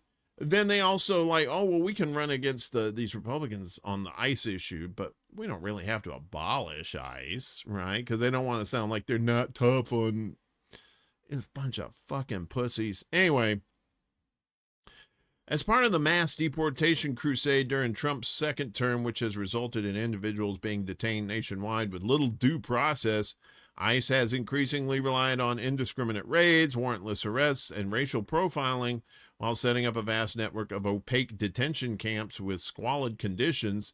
Most of those rounded up have had no criminal convictions. Don't forget the murders. The people that murdered, yeah, here we go. As of Thursday, more than 50 people have died in ICE custody since Trump retook office in January last year. And several more, including multiple U.S. citizens, have been shot during enforcement operations without clear justifications. Shot and killed. I forget the killed part. The resolution urges Democratic members of Congress to pursue civil and criminal accountability for any federal agent, attorney, or official who lied under oath, misrepresented evidence, or gave false testimony regarding DHS conduct, and to remove qualified immunity and other protections shielding DHS and ICE personnel and subcontractors who have injured protesters or journalists, fired into moving vehicles, or caused deaths in custody, whether of detained individuals, U.S. citizens, or immigrants, regardless of nationality or documentation status. They need to remove that qualified immunity from all police departments too, big ones, small ones. If you get convicted or something, or you get sued, that money should come out of the police budget. And these police budgets are insane, too. The other resolution advanced on Thursday states that the DNC supports the full, consistent, and impartial enforcement of the so-called Leahy laws to prevent military aid to Israel or any other countries that violate U.S. human rights law. These laws, named after their sponsor, former Senator Patrick Leahy, state that the U.S. cannot provide training, weapons, equipment, or other assistance to a foreign military unit when the government has credible information that it has committed a gross violation of human rights. Again, I've said this before, the United States has not recognized that Israel has committed these gross violation of human rights. So they're like, well, let's keep on paying them. And as long as Apex checks don't bounce, you'll have people still supporting it. Critics have argued that former President Sleepy Joe violated the Leahy laws by continuing to provide unrestricted military aid to Israel as it waged a genocidal war in Gaza and escalated its assaults on Palestinians in the West Bank during his presidency. Secretary of State Antony Blinken repeatedly balked at calls, including from within his own State Department, to enforce the Leahy laws despite mounting evidence of atrocities. Again, money, money, money, money, money. And they probably have something on him in the Epstein files, too. A classified State Department report whose findings were publicized in October last year found that the Israeli military had committed hundreds of human rights violations that may have warranted enforcement of the Leahy laws, including many during the Biden administration. The resolution advanced on Thursday calls for strengthened vetting capacity, clear remediation standards, referring to the process by which a military that violates human rights can restore eligibility for U.S. funding, and regular public supporting on the implementation of the Leahy laws by the Department of State and the Department of Defense. The resolution also encourages Democratic members of Congress to conduct robust oversight of Leahy law implementation and to support legislative measures that close documented enforcement gaps. Like with ICE, a growing number of Democratic lawmakers are calling for the U.S. to cut off support for Israel, but party leadership has been resistant. Again, money, money, money, money, money, money, money. This is despite nearly 3/4 of Democratic voters saying in a May 2026 New York Times Siena poll that they are opposed to sending more funding. The passage of the Leahy law resolution shows how the ground has shifted beneath the Democratic establishment since last August, when the Resolutions Committee blocked a resolution that would call for an arms embargo against Israel in favor of a more limited one, pushed by DNC Chair Ken Martin, calling for unrestricted aid to Gaza and a two-state solution. Martin later withdrew his resolution, leaving neither as the party's adopted position. Okay, there's not much more. In April, more resolutions which call for the conditioning of military aid to Israel and the recognition of a Palestinian state were deferred to a working group, whatever that means. Another resolution condemning the influence of AIPAC was also killed by the resolutions panel. And let me look into my crystal ball. I'm pretty sure this is going to happen on Saturday, too. They're going to say, nah, we're going to keep funding Israel, and fuck you if you don't like it. Sam Rosenthal, the political director of the progressive advocacy group Roots Action, attended the committee meeting on Thursday. His group promoted both resolutions, including by sponsoring a mobile billboard that circled outside the conference, which read, "Hey DNC, uphold the Leahy laws, support human rights, and stop cashing those AIPAC checks." These were twin victories for human rights at home and abroad, Rosenthal said of the votes on Thursday. Approval of the resolutions for abolishing ICE and upholding the Leahy law point the way for the Democratic Party to move in directions consistent with what voters want. They don't give a fuck about voters. The fuck are you talking about? Getting sufficient turnout from the party's base at election time, he added, will require a change in the approach of the party's national leadership so that it is clearly responsive to the views of Democrats nationwide.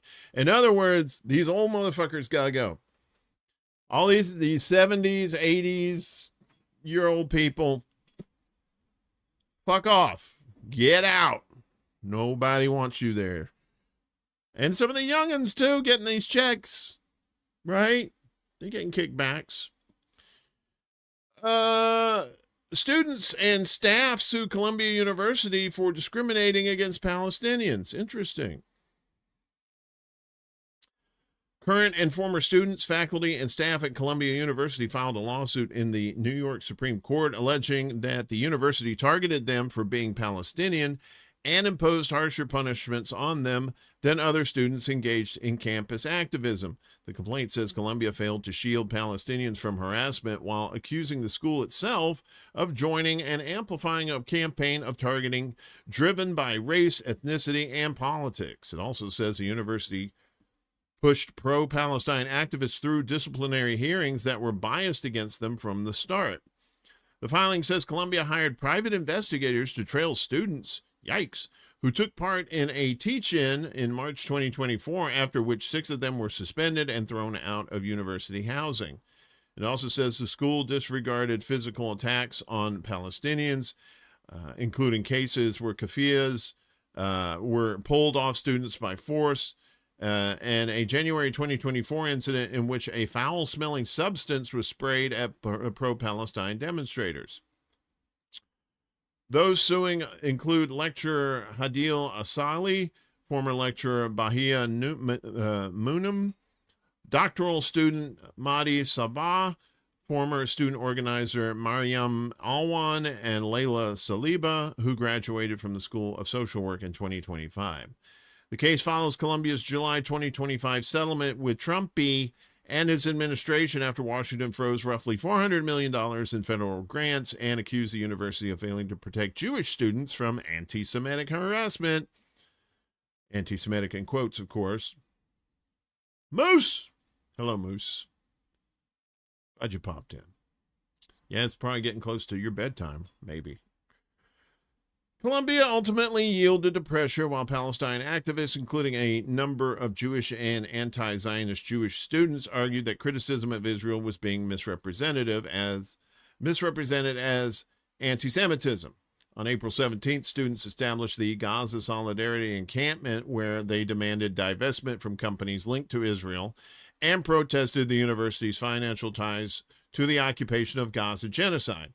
The dispute followed months of pro-Palestinian protests and teach-ins at Columbia after the October 7th, 2023 Hamas operation into occupied Palestinian territory and Israel's ensuing genocide in Gaza.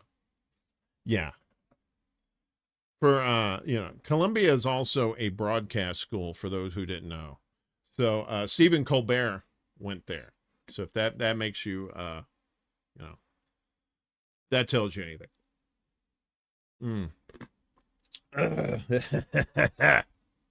So good on them. Sue this, yeah. And that seems like, because protesting doesn't seem to be working. Yeah, sue them. Oh, dinner time. Dinner time and beer. Nice. Enjoy yourself, Moose. Another blow to Trump, and I know that sounds disgusting.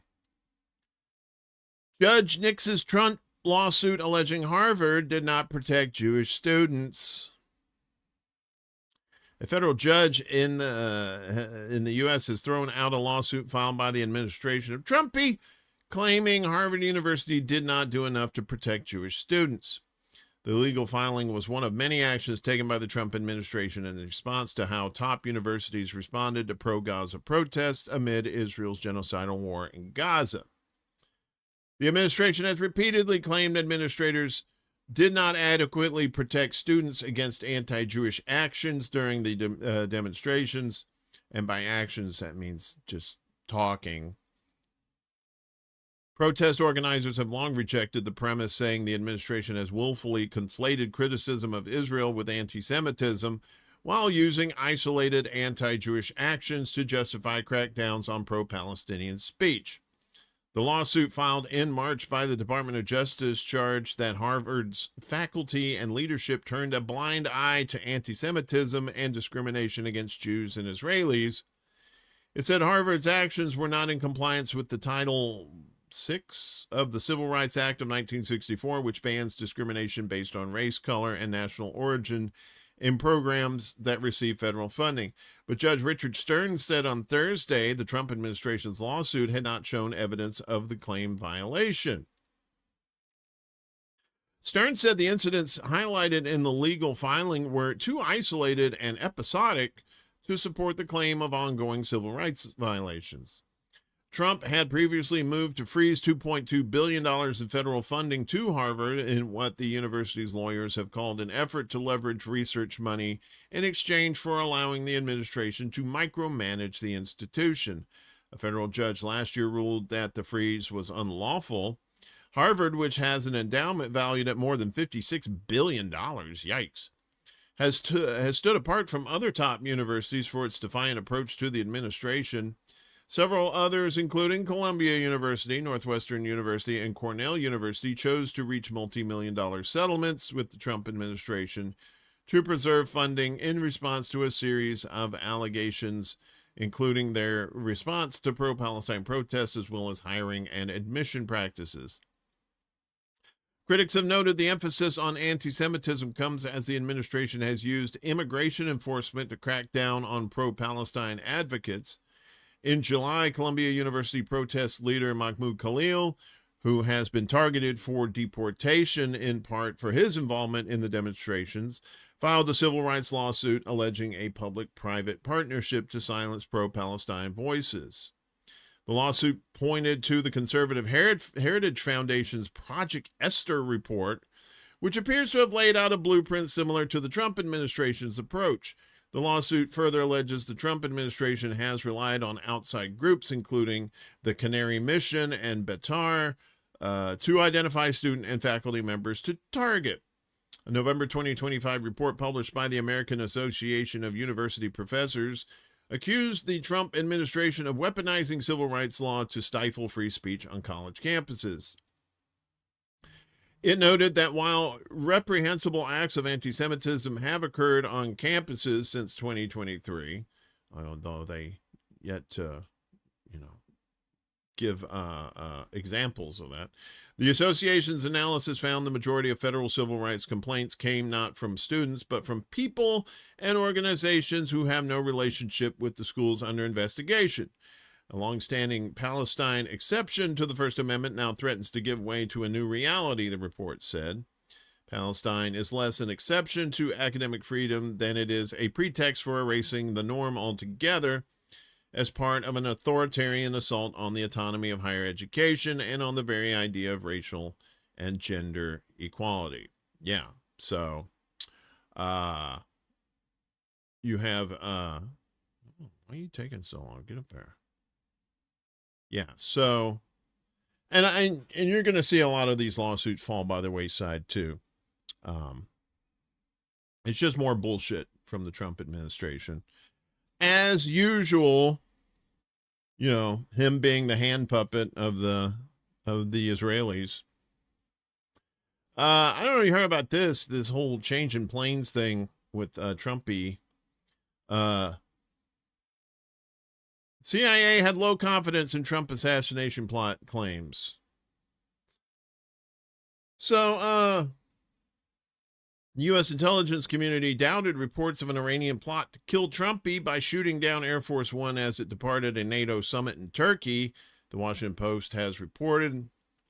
Their assessment was reportedly conveyed to the administration, yet the Secret Service still opted to covertly move Trump to another aircraft. U.S. media broke the story of the clandestine maneuver this Monday. On leaving the meeting, Trump abruptly switched from his new Qatari-gifted Boeing 747-8 to the previous Air Force One, but it turned out he secretly left that aircraft as well in an airport catering truck, flying aboard a smaller military plane to the UK. He is said to have reboarded the older Air Force One there to create the impression that he was on it the entire time. The Lord of Illusions is Trump. Or disillusions.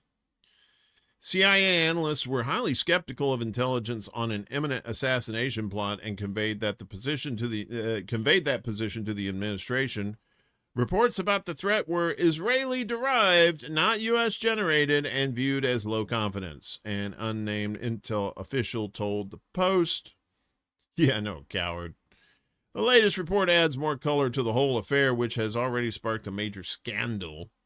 Reporters and many high-ranking officials were left in the dark about Trump's maneuver and the perceived threat. Journalists felt they had been treated like unwitting and unknowing decoys, very much in the line of fire, CNN senior reporter Aaron Blake said. Trump admitted to switching planes on Tuesday, insisting he was only doing what the Secret Service considered the best course of action. I go by Secret Service and the military. They wanted me to go in a different flight, different plane. I just have to do what they say, Trump told reporters. You're the fucking president. Okay. The scandal also coincides with the departure of White House Press Secretary Caroline Leavitt, who announced on Wednesday she would leave her position at the end of the month so she can spend more time with her family and less time with Trump's bullshit, I'm assuming. The 28-year-old, who became a mother for the second time in May, returned to the White House after a hiatus in June. I didn't even know she was gone. I didn't even watch those things. Leavitt's abrupt departure has sprouted theories that she was among the unwitting officials left on the decoy aircraft and that the affair may have been the final straw for her. Yeah, shooting and killing kids in Israel is all fine. Bombing them and murdering children in Iran, that's all fine and dandy. But you put me on a plane and me and my baby in danger. Or put her in danger. Fuck her. You can go back to working at Sam's Club, wherever the fuck she works. So I didn't really cover this because I knew I had watched James Lee's video, which we're going to watch here in a few minutes. That this was just a big old psyop, but we'll give you a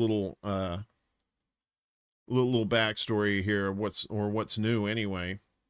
So Morocco steps up border security over fears of new mass crossing in Ceuta. The Moroccan Interior Ministry said on Thursday that security monitoring had been reinforced in areas close to both crossings, while Spanish authorities warned that the border remained closed and urged people not to act on misleading information circulating online. Messages shared in Moroccan social media groups have called for another attempt to enter Ceuta on Saturday, although it remains unclear who is behind them. The warnings follow the dramatic events of late July, when around 72,000 migrants swam around border barriers or climbed over the breakwater separating Ceuta from Morocco. And just to emphasize that this was a psyop, these weren't families. These weren't like men, women, and children. These were like young men, like teens and young men, all dudes trying to swim across. The rush was driven partly by false rumors online suggesting that the border had been open. Almost all those who entered Ceuta have since returned to Morocco, but the episode caused political shockwaves in Spain and elsewhere in Europe. At least 80 people died during the attempted crossings, according to official figures, while human rights groups have reported a higher toll. So let's get to this video. This is a little over a week old video from him, but I think it still bears repeating with James Lee reporting on this. Let me pop that open. Thank you. Well, nobody's telling you about the Spanish migrant crisis. So this is, like I said, this is from sometime last week. Have been pouring in, and they are now, Spain has now decided to send in the military. Chaos has now broken out in the Spanish city of Ceuta as tens of thousands of migrants over the weekend swam across the border from Morocco into Spain. Now, Spain is trying to defuse the migrant crisis in its tiny territory in North Africa. The Spanish government says an estimated 50,000 people crossed over from Morocco to Ceuta in a single day. Local officials say at least 34 people died, most by drowning, as crowds came across by land and sea on Thursday. Just take a look at these extraordinary images. I mean, Ceuta now juts out into the sea from Morocco and has long been a target for migrants trying to reach Europe. Here's a look We saw a look at the chaotic scenes there. It's unclear what caused the sudden rush. CNN says it's unclear what caused the sudden rush. Interesting, because yeah, why did 60,000 young men all of a sudden spontaneously decide to storm the Spanish border? And if you know anything about a real migrant crisis, the people who are escaping war, famine, or political persecution, there are usually families, there are women, there are children. Now tell me, in the video I'm about to play, do you see any women and children? No, it's a bunch of men in their late teens, early 20s, having a romp. We don't really know what's going on. It's just full chaos. So the question is, what the hell is going on here? Well, Trump says, quote, what's happening with Spain with tens of thousands of illegal immigrants invading it happened in the U.S. during the sleepy Joe Biden administration, and it will happen again, only worse, if the Democrats ever gain power again. Don't let our country be destroyed. Vote Republican and be proud of the USA, President Donald J. Trump. Ah, yes, it's Joe Biden's fault, this whole thing. Well, lucky for us, Nick Shirley's on it. Spain, I've come to assess the situation. The West must stand strong or fall. He's somehow always in the right spot at the right time. Fed. Excuse me. And just so we're all clear, this invasion is not in Europe. It's happening in Africa. Yeah, Ceuta is a small Spanish enclave on the Moroccan border in the continent of Africa, on the Strait of Gibraltar, which is very important. I'll get back to you on that in a second. But yeah, this is or has been Spanish territory for hundreds of years, much longer than Morocco has been a country. So to call this an invasion of the West is a bit bizarre, almost like it was manufactured. Let's take a listen now to Wally Rashid, a geopolitical analyst who says that the Trump administration, Israel, and Morocco all worked together to manufacture this invasion of Ceuta. Probably already seen this video now of thousands of migrants flooding into Spain's cities in North Africa. What I find so interesting is that back in 2019, Netanyahu's son revealed that Israel funds separatist NGOs in Spain, calling Spain to give away those two cities to Morocco. Regardless of how you feel about the fact that those two cities are on African land, why was Netanyahu's son in 2019 tweeting, "Dear Arabs and Muslims, want to free occupied Arab Islamic lands? Here's a good start, Ceuta and Melilla." What you're seeing right here is a manufactured event by the Trump administration, Israel, and Morocco. To give you guys context, Morocco and Algeria are adversaries. Whenever Spain warms relations with Algeria, Morocco responds by using its own population as blackmail and opening up the gates into Ceuta and Melilla. This is well documented. It happened in 2021 and 2022. Morocco diplomatic blackmailing of Spain and Europe by means of migration management. The reason Israel's involved now, and the Trump administration, especially Marco Rubio, is because they do not like Pedro Sanchez. Back in April, for the first time, the Republican-led U.S. Congressional Committee described Ceuta and Melilla as located in Moroccan territory. The Congressional Committee stated specifically that they support Secretary of State Marco Rubio's effort to encourage diplomatic engagement between Morocco and Spain on the future of Ceuta and Melilla. Why is this happening again now? Because just 10 days ago, Pedro Sanchez visited Algeria for the first time in 4 years. A lot of the reason why Morocco and Algeria are adversaries has to do with the Western Sahara. All you have to know for this video is that in 2022, Spain abandoned its neutrality stance over the disputed territory and backed Morocco over sovereignty claims, angering Algeria. 2021, Spain gave medical treatment to a leader in the Western Sahara and it angered Morocco. Morocco responded by creating the exact same situation we're having today. A month after the hospitalization, Moroccan security forces located on the border of Ceuta and to a lesser extent Melilla relaxed the last control mechanisms, allowing the passage of migrants from Morocco to the Spanish city. This is a geopolitical blackmail event by the Trump administration, Morocco, and Israel. It's not just happening because of lax border policies from a left-wing government. Yes, let's stay focused, people. Let's not get distracted by all this partisan nonsense. Let's go back to doing what we do best. Let's follow the money. Thomas Massie revealed, 2 weeks before migrants from Morocco invaded Ceuta, the GOP passed a bill with $40 million for Morocco and a committee report advising that the Spanish-administered cities of Ceuta and Melilla actually belong to Morocco. So we funded it, allegedly.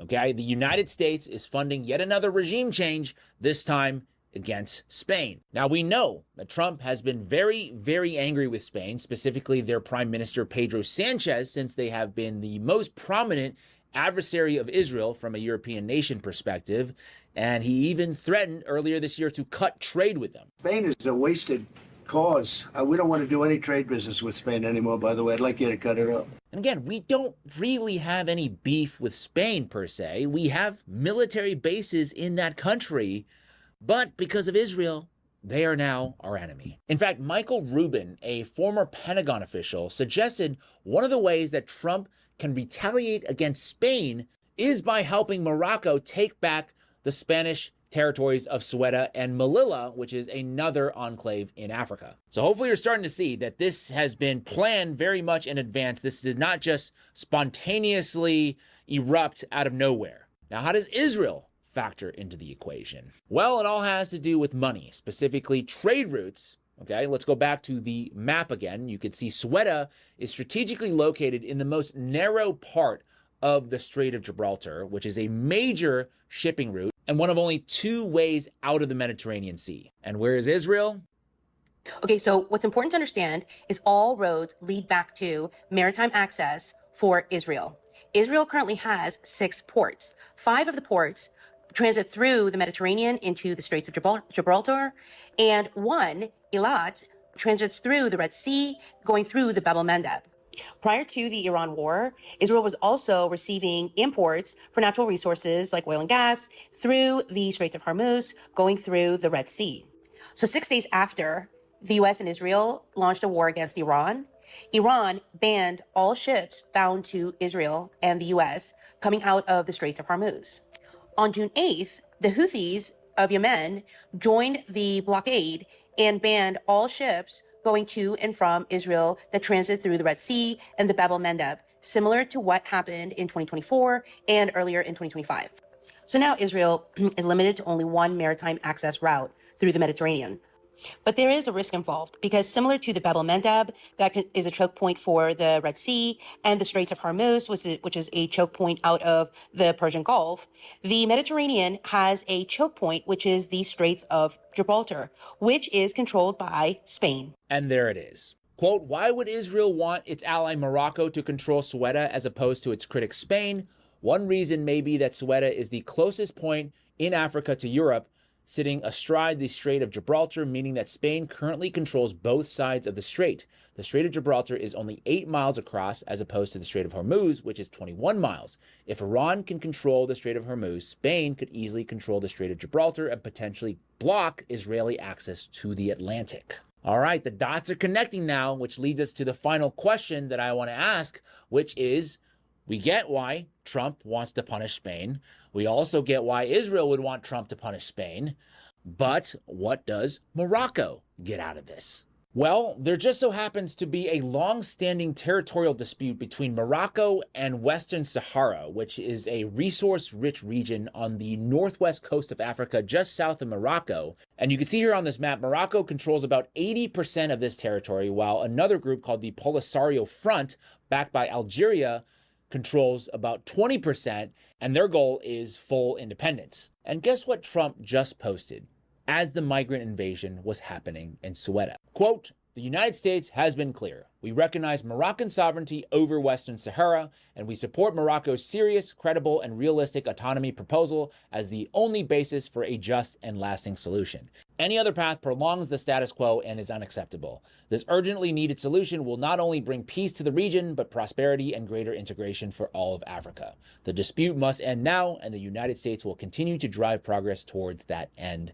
President Donald Trump. Now you see how all of this fits together.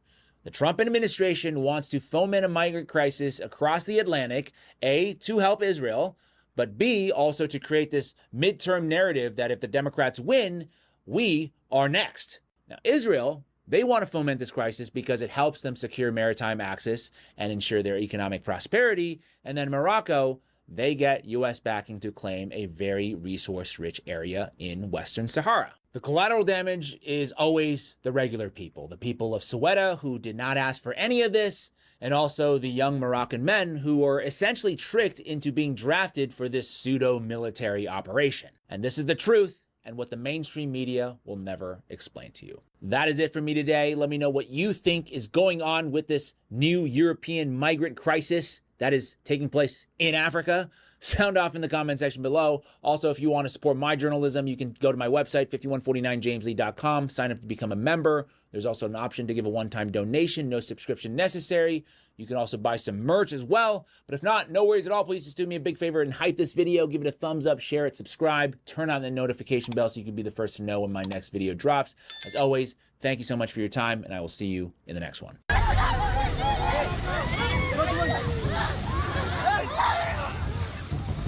Every day, thousands of refugees arrive on this shore. Waiting to help them on the beaches of Greece are the last people the Syrians might expect. Volunteers from Israel. Always in the mix is Israel, right? Yeah, so that's why I haven't really been reporting that much on that, or at all, really, because it just seems like a psyop. It doesn't seem like a real story. It is real for these people that are being duped into going across the strait, but you know, as far as like there's always deep underlying layers of fuckery going on with stuff like this too. Kitty, are you still in the chat? If you are, make yourself known. I have a question for you in just a second. Of course, as always, towards the end of the show, we like to tell you about folks that are in need of mutual aid in our community. And here's a reminder of who they are.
And as always, if you know somebody who's in need of mutual aid, please let me know. ExtraBulla@gmail.com. Email me if they have a GoFundMe link or any sort of link to their fundraiser. We're always willing to share these out. And of course, you can go, the links are all down below in the description and all the shows. If you can donate to them, that would be great. If not, if you can share out the links, that helps out as well.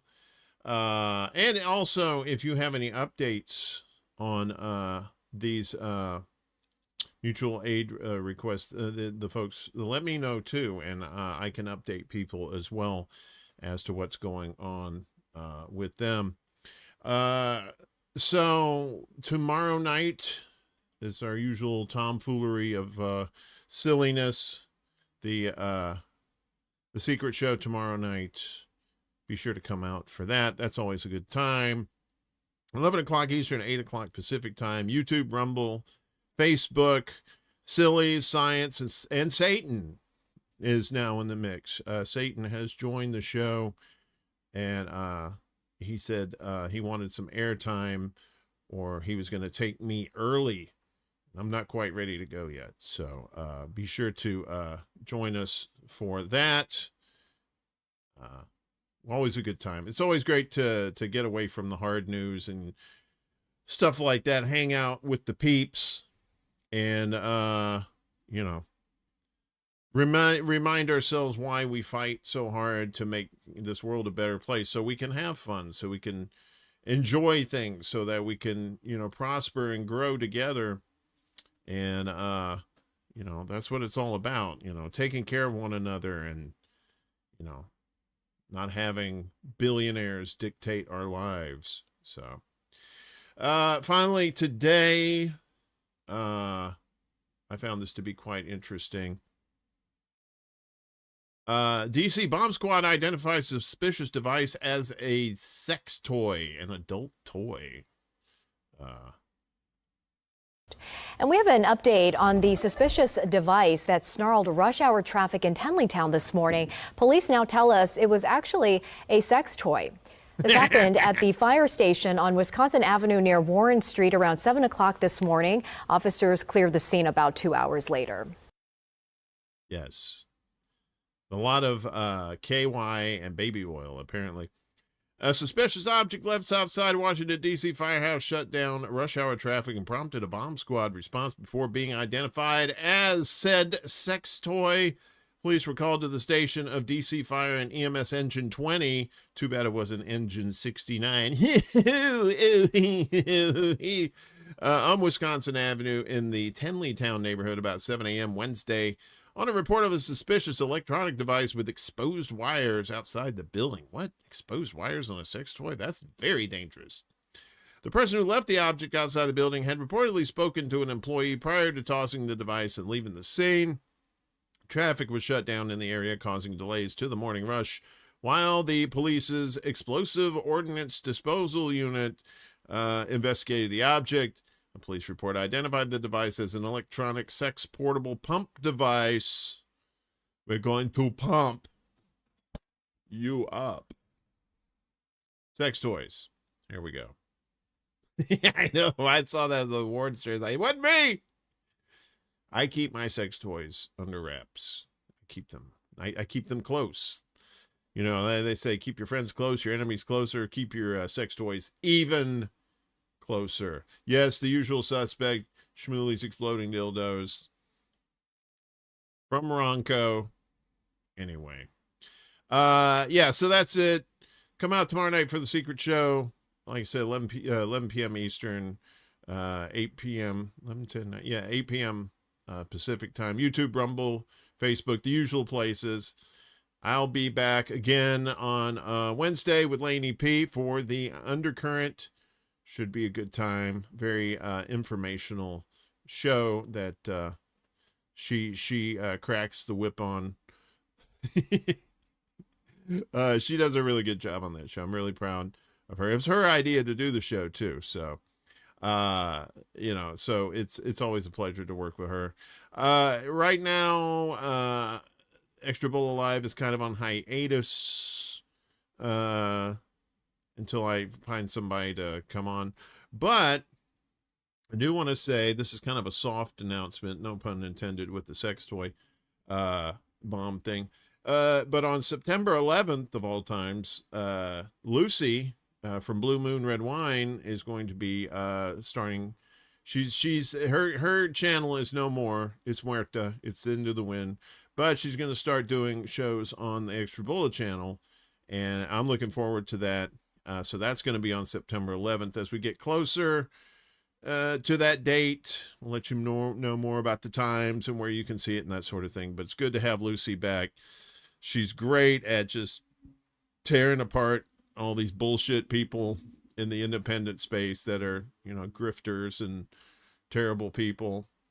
So I'm looking forward to having her back.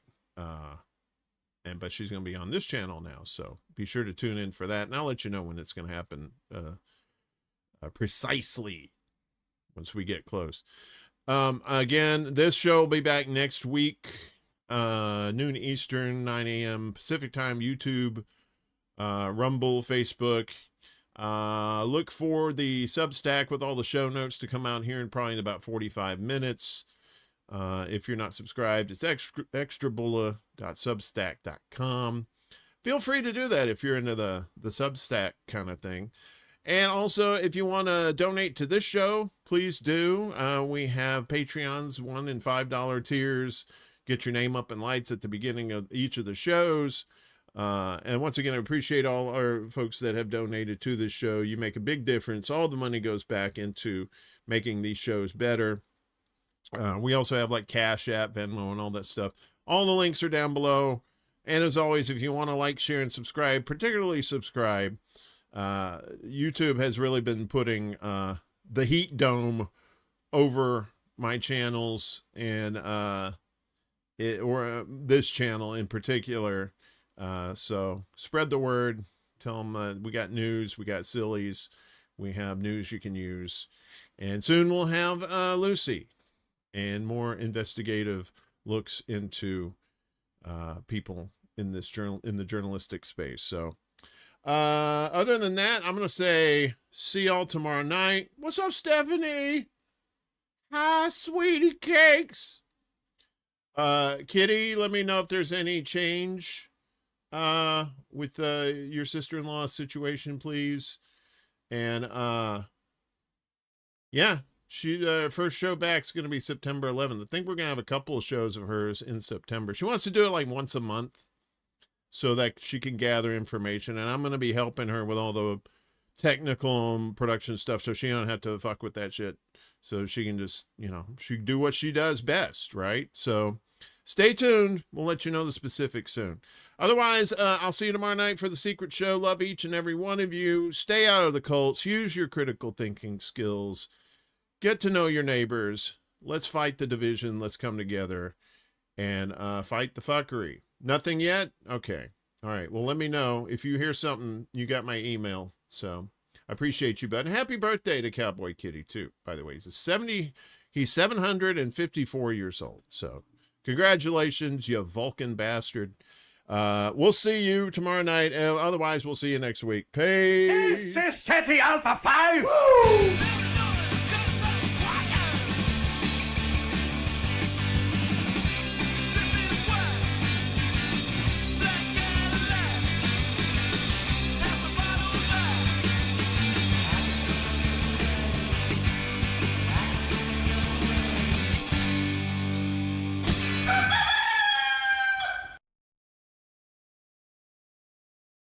Soon.